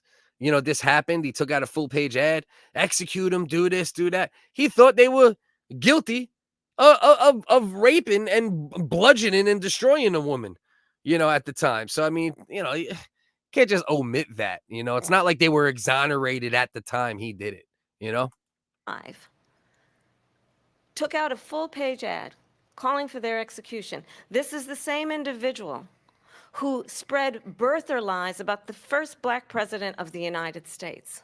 That was stupid. And I think to the be fair. American people want better than that. That whole birth certificate thing with Obama was just dumb. That was dumb as rocks. Who understands, as I do, I travel our country. We see in each other a friend. We see in each other a neighbor. We don't want a leader who is constantly trying to have Americans point their fingers at each other. I meet with people all the time who tell me, can we please just have discourse about how we're going to invest in the aspirations and the ambitions and the dreams of the American people? Knowing that regardless of people's color or the language their grandmother speaks, we all have the same dreams and aspirations and want a president who invests in those, not in hate and division. Vice President Harris. Now, to be fair, Trump is very polarizing, and he's been less polarizing in recent years. And I hope he continues to be less polarizing because he's been extremely polarizing. But also, to be fair, social media, Silicon Valley, CNN, MSNBC, which we have learned at this point, especially through the Twitter files, is basically an extension of the Democratic Party. And there is nothing more divisive than those news networks and the way they report stories. So both sides have been divisive in that way at times. Trump with the shit talk, with certain things he said, the way he said certain things, and the media, which is controlled and, manipulated in some way by the Democratic Party. So the race baiting and that type of stuff needs to stop on both sides of the fence, Harris, thank you. Lindsay? President Trump, this is now your 3rd time. This is the most divisive presidency in the history of our country. There's never been anything like it. They're destroying our country, and they come up with things like what she just said. Going back many, many years, when a lot of people, including Mayor Bloomberg, agreed with me on the Central Park Five, they admitted, they said, they pled guilty. And I said, well, if they pled guilty, they badly hurt a person, killed a person ultimately. And if they pled guilty, then they pled, we're not guilty. But this is a person that has to stretch back years, 40, 50 years ago, because there's nothing now. I built one of the greatest economies in the history of the world, and I'm going to build it again. It's going to be bigger, better, and See, I kind of like how he approached that question, though, and how he answered it in regards to the renting, the refusing to rent to blacks and Hispanics, blacks mainly, back in the day. He says she has to go. So he's not denying it, and he's saying, listen, you're going back a long time because there's nothing now. So that's almost him saying, like, yeah, maybe I shouldn't have done that, or maybe I should have looked at that better. So that's okay. I like that. A little bit. stronger. Not But much. they're destroying our economy. They have no idea what a good economy is. Their oil policies, every single policy. And remember this, she is Biden. She's trying to get away from Biden. I don't know the gentleman, she says. She is Biden. The worst inflation we've ever had, a horrible economy because inflation has made it so bad, and she can't get away with that. Thank you. Your time is up. I Lindsay. want to respond to that, though. I want to just respond briefly. Clearly, I am not Joe Biden, and I am certainly not Donald Trump. And what I do offer is a new generation of leadership for our country, one who believes in what is possible, one who brings a sense of optimism about what we can do instead of always disparaging the American people. I believe in what we can do to strengthen our small businesses, which is why I have a plan. Let's talk about our plans and let's compare the plans. I Please. have a plan to give I would startup love to do that. businesses $50,000. All right, let's hear these plans. Let's see, because this is one of the main issues with Kamala, since she's taken over as the candidate, right? It's like I'm not hearing much. Like, tell me something. Let's hear about a plan. Let's see what we got here. This is a plan.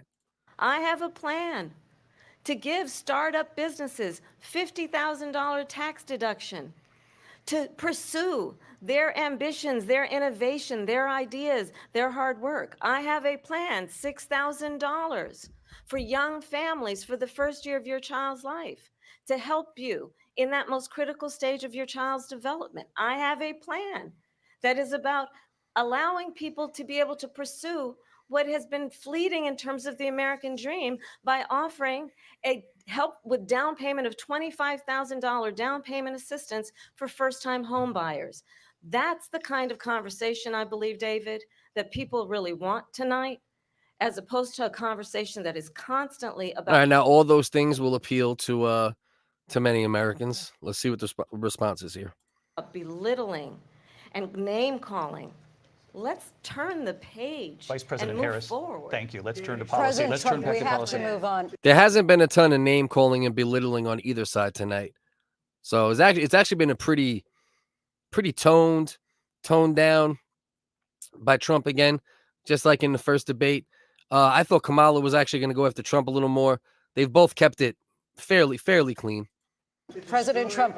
Let's turn to policy, She please. has a plan to defund the police. She has a plan to confiscate everybody's gun. President Trump, she we has do a have to plan move to on to not other allow issues. fracking in Pennsylvania or anywhere else. Okay. Thank you, That's Mr. what her President. plan is until just recently. I just need Lindsay, to See, that wasn't a great response to what she said, because she laid out three things that would help, average Americans, $25,000 credit for first-time homeowners. I think she said $50,000 loan for small businesses and $6,000 credit for the first year of your child's, your child, first year of your child, right? And then he came with the traditional, she's going to take your guns, she's going to defund the police, this is that, which a lot of those things, we haven't seen that in 4 years. So probably not the best reaction to the thing she just said. He probably should have responded with better plans or picked apart her plans. So that was a little bit of a failed opportunity on that one. President Liz, Trump, No, the President former Trump. president has said No, I'm something sorry. twice that I need to No, respond to. I'm sorry. I We're just going need to to move on, respond Vice one President time Harris. to what he has President said Trump, this multiple is times. now your Yes. third time running for president. Okay. You have long That's good. They shut down Kamala. She wanted to get more out. They said no. So that's good. Shows a little bit of fairness at least. vowed to repeal and replace the Affordable Care Act, also known as Obamacare. You have failed to accomplish that. You now say you're going to keep Obamacare, quote, unless we can do something much better. Last month, you said, quote, we're working on it. So tonight, 9 years after you first started running, do you have a plan, and can you tell us what it is? Obamacare was lousy health care, always was. It's not very good today. And what I said, that if we come up with something, and we are working on things, we're going to do it and we're going to replace it. But remember this, I inherited Obamacare because Democrats wouldn't change it. They wouldn't vote for it. They were unanimous. They wouldn't vote to change it. If they would have done that, we would have had a much better plan than Obamacare. But the Democrats came up. They wouldn't vote for it. I had a choice to make when I was president. Do I save it and make it as good as it can be? Never going to be great. Or do I let it rot? And I felt I had an obligation, even though politically it would have been good to just let it rot and let it go away. I decided, and I told my people, the top people, and they're very good people. I have a lot of good people in that administration. We read about the bad ones. We had some real bad ones too, and so do they. They have really bad ones. The difference is they don't get rid of them. But let me just explain. I had a choice to make. Do I save it and make it as good as it can be, or do I let it rot? And I saved it. I did the right thing. But it's still never going to be great, and it's too expensive for people. And what we will do is we're looking at different plans. If we can come up with a plan that's going to cost our people, our population, less money and be better health care than Obamacare, then I would absolutely do it. But until then, I'd run it as good as it can be run. So just a yes or no, you still do not have a plan. I have concepts of a plan. I'm not president right now. But if we come up with something, I would only change it if we come up with something that's better and less expensive. And there are concepts and options we have to do that. And you'll be hearing about it in the not too distant future. Vice President Harris. That is a fair response, even though it sounds like evasion. Because basically what he's saying is it's such a huge undertaking to remove something like that and remove all the wiring and the connective tissue of something as extensive as the Affordable Care Act, aka Obamacare. And it's fair what he said. He said, if we come up with something better, he said, I could have took it out and just let it rot. He's like, I left it in. It was already in place. Hopefully we'll come up with something better, that will be as encompassing.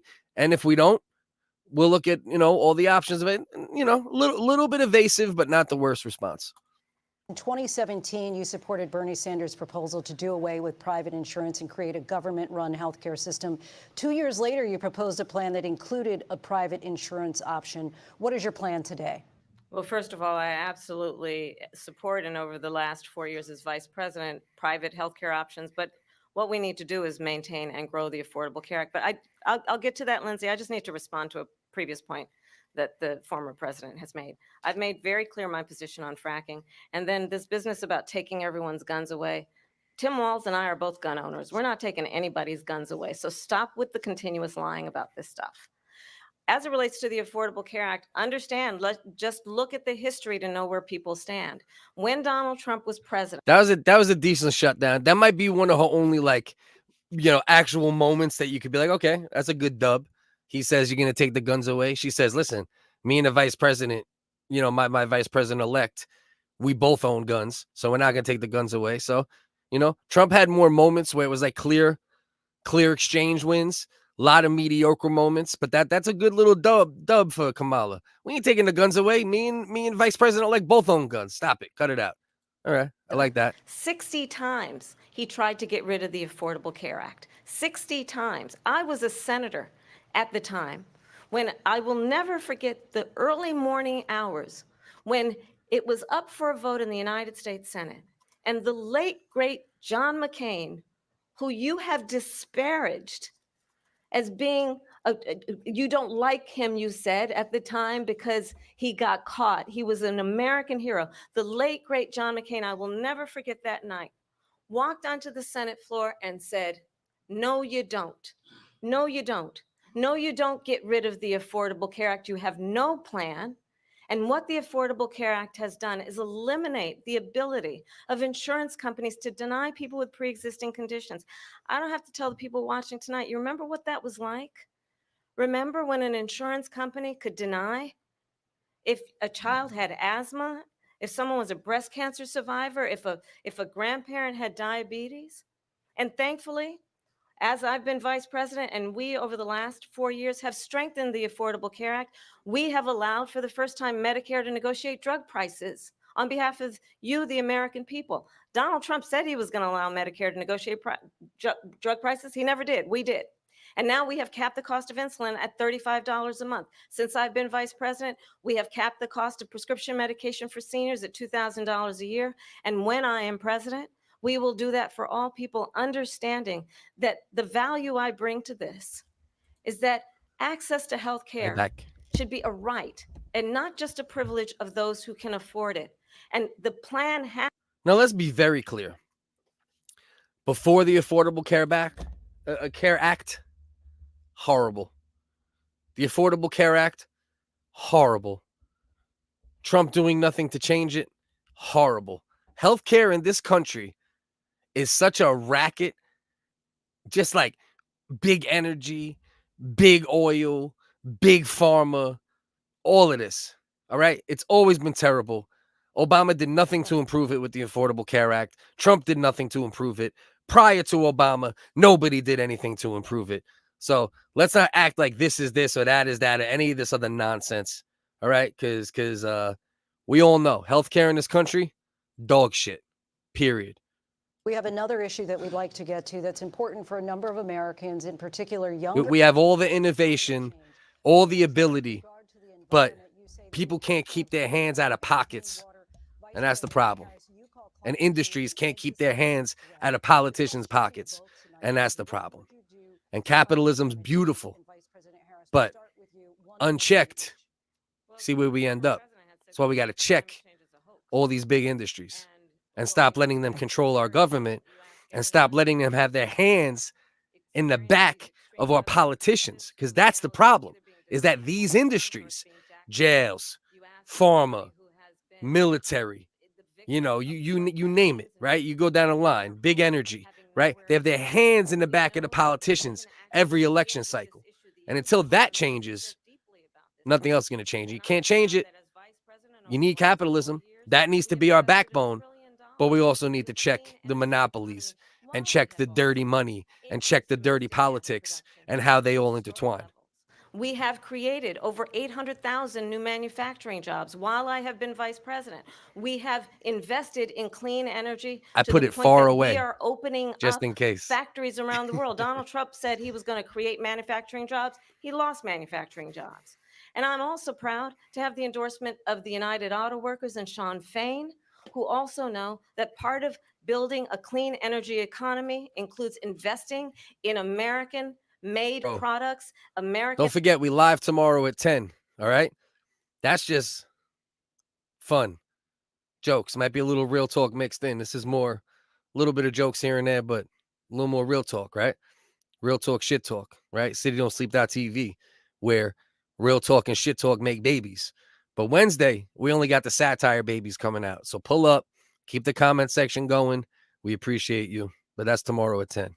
In automobiles, it includes growing what we can do around American manufacturing and opening up auto plants, not closing them like happened under Donald Trump. Vice President Harris, thank you. That didn't happen under Donald Trump. Let me just tell you, they lost 10,000 manufacturing jobs this last month. It's going, they're all leaving. They're building big auto plants in Mexico, in many cases owned by China. They're building these massive plants, and they think they're going to sell their cars into the United States because of these people. What they have given to China is unbelievable, but we're not going to let that. We'll put tariffs. Now, let's also be clear what we have given to China, and that includes Trump. He still had a lot of military stuff going on in foreign countries, but we gave it to China, right? Because post 9/11, whatever conspiracies you want to tie into 9/11 and make it, and some things are true, some things are not, and that's a discussion for another day. But post 9/11 and that 20 years of war, while we were doing 20 years of war and we were rebuilding countries that we destroyed, China was going to those same countries and other countries and building infrastructure, building roads, building bridges, right? Making deals where people in those areas would be the people, to at least some degree, running, right? Running those companies, running those industries, right?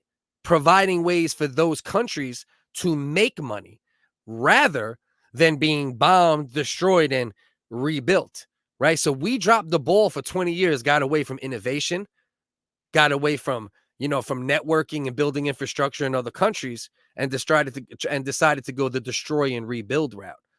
So we all gave it to China. We dropped the ball as a country, our politicians, not we, right? Not we the people, but the people we elected decided, you know what? Let's make enemies. Let's not make friends. While China decided, let's make friends. And also, let's go get this lithium. Let's go get this cobalt. And also, had slavery situations going. But the bottom line is, there's also money there too, right? So we decided to take the war strategy.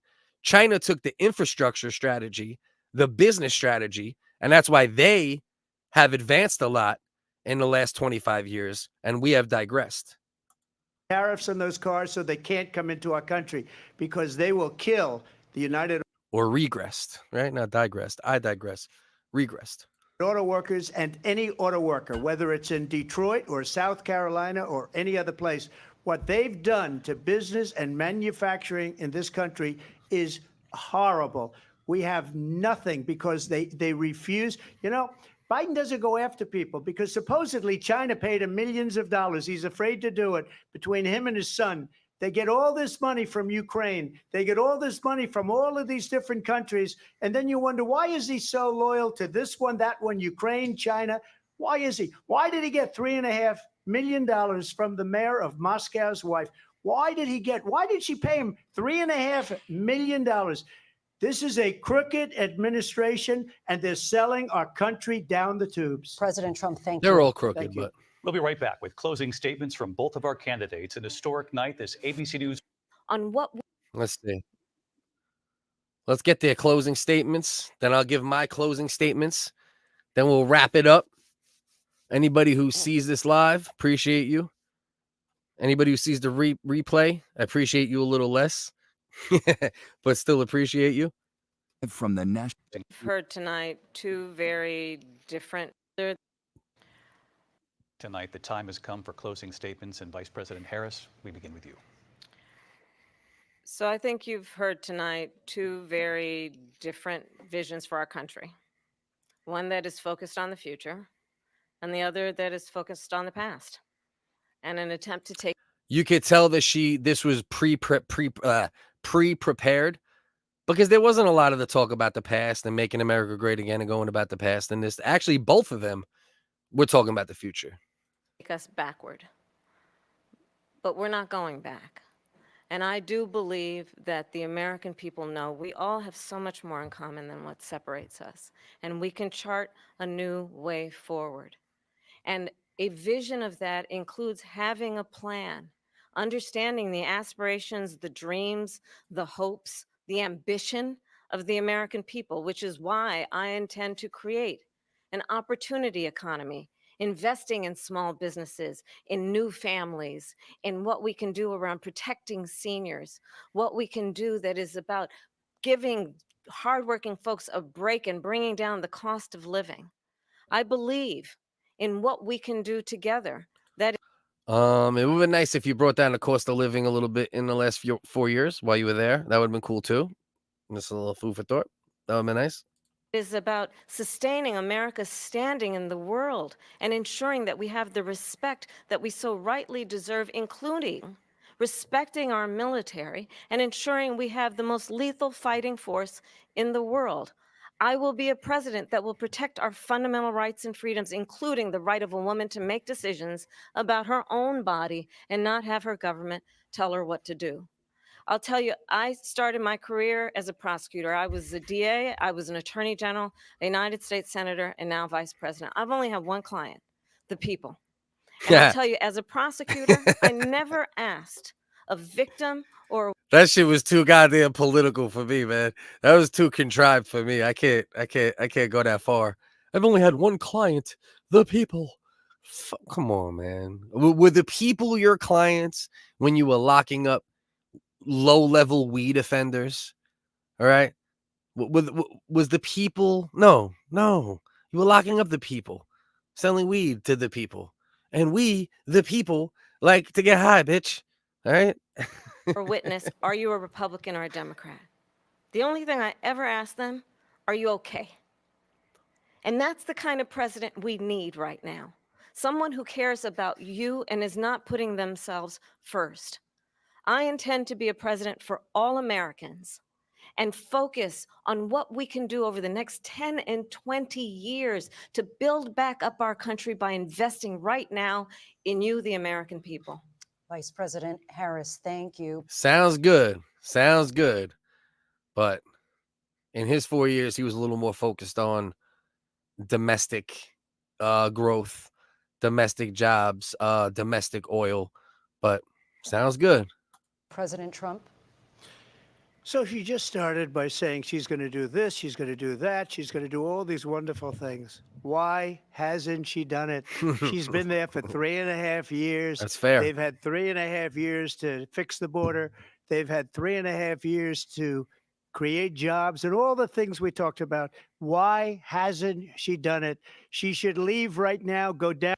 See, and you could tell he's doing a lot of this on the fly. You're going to hear some of these words that were pre-written, but you could tell her closing statement was written before the debate. And you can't do that, right? Because things are going to change and things might not go exactly the way you planned. So some of the words end up not landing properly.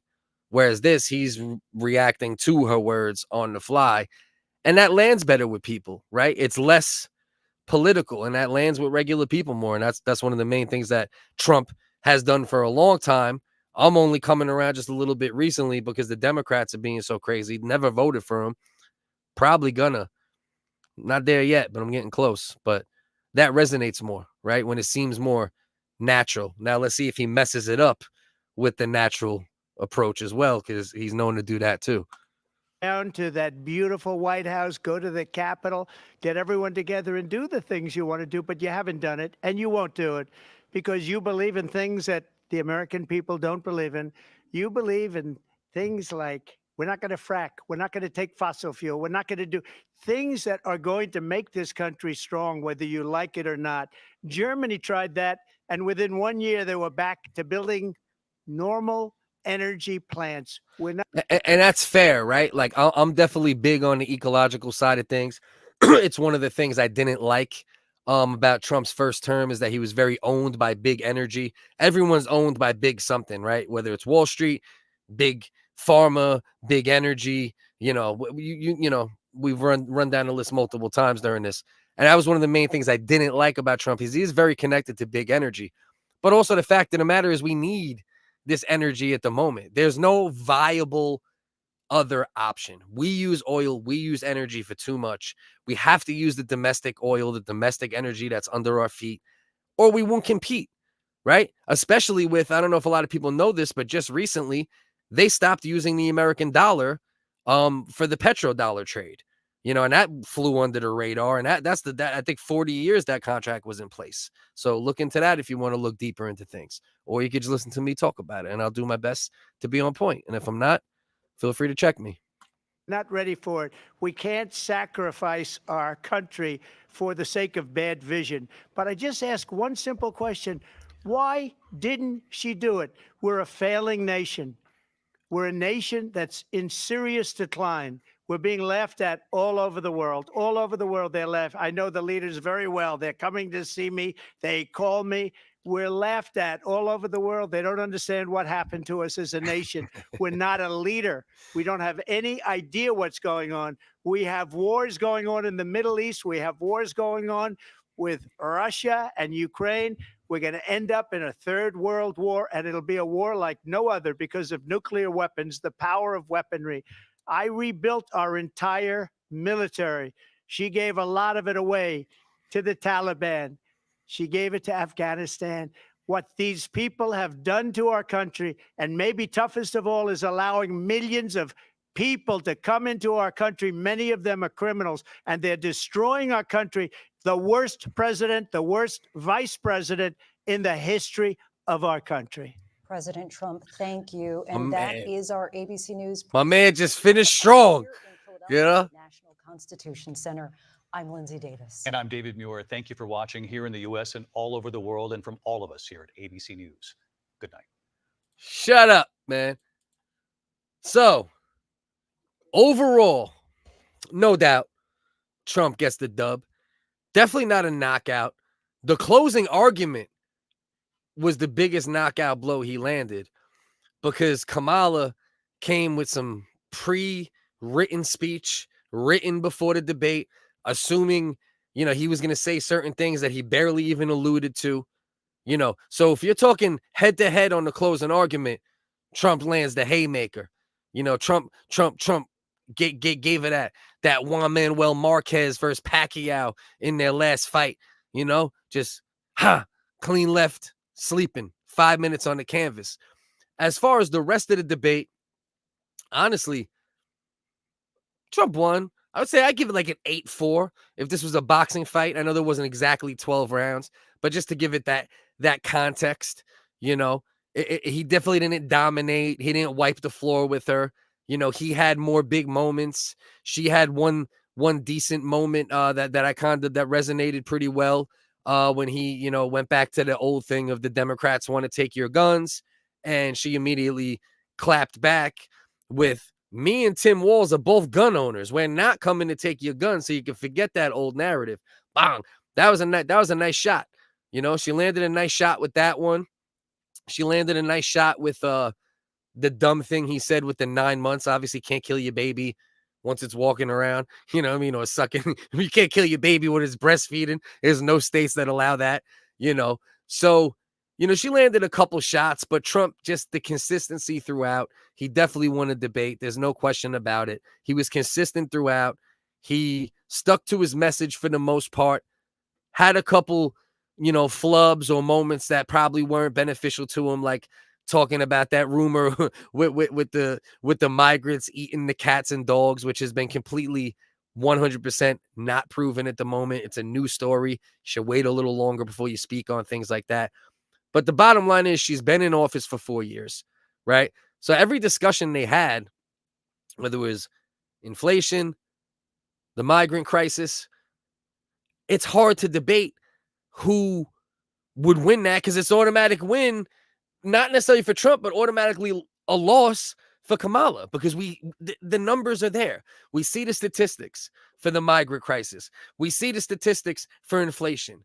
Right? We see, Trump with his whole drill, baby drill with the domestic oil. We see, how much gasoline has went up in recent years. Like they're visually there. So there's really not much Kamala could do to get wins on those things, right? Same thing with Afghanistan. She was in when Afghanistan can't really get a win there.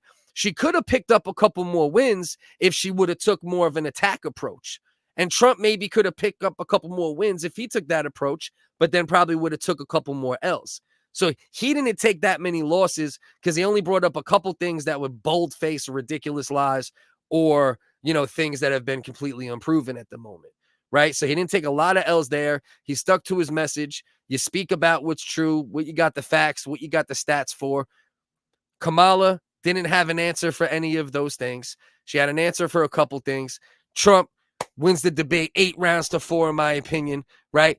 I'm not going to say he caught a knockout at the end, but if you put the closing argument versus closing argument, it's a knockout blow, because he talked about what they talked about in the debate, and he directly responded to things she said in her closing argument, But the truth of the matter is Trump was behaving tonight, and that's what's going to give him the dub, and that's what's going to get him more voters, because the thing is, people have this thing. They want to see that old bombastic 2016 Trump, 2017, what he did even through his first 4 years of the presidency, which I thought was bad and made me not like him.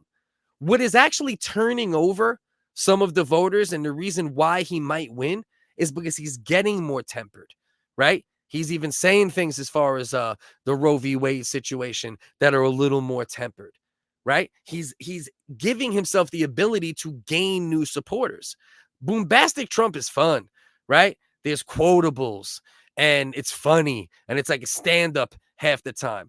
But it's not going to get him many new voters, right? His loyal base is his loyal base. They're there. They're locked in. Just like the Democrats, they're locked in. They're there. The only way for Trump or Kamala to pull away is to get new voters, say different things, be more tempered if you're Trump, maybe be more aggressive if you're Kamala. We know both of them are going to tell lies, and we saw a lot of that tonight on both sides of it, right? But Trump, without a doubt, gets the dub on the night. Not a huge win, but a nice win, a respectable win, a solid win. But you know who loses? We all lose because we got to choose between Trump and Kamala Harris again. But I do think I might end up leaning towards my guy, Trump. I might have to, even though I've never voted for him before. RFK is backing him. Tulsi's backing him. And I mean, Kamala, I don't think we can have Kamala. I still don't know, though. I'm still not convinced. I believe they're having at least one more debate. Make sure you check us out tomorrow night. Go down in the description if you want to support in any way. There's multiple ways to support everything I do here, everything we do. Me and Uncle Dusty, live every Wednesday at 10 p.m. That's where you get a little bit of the real opinions and real thoughts. But you get mostly maniac jokes. So if you like maniac jokes and you like to laugh, come rock with us Wednesdays. If you don't like that stuff as much, rock with me on the solo stuff a little more.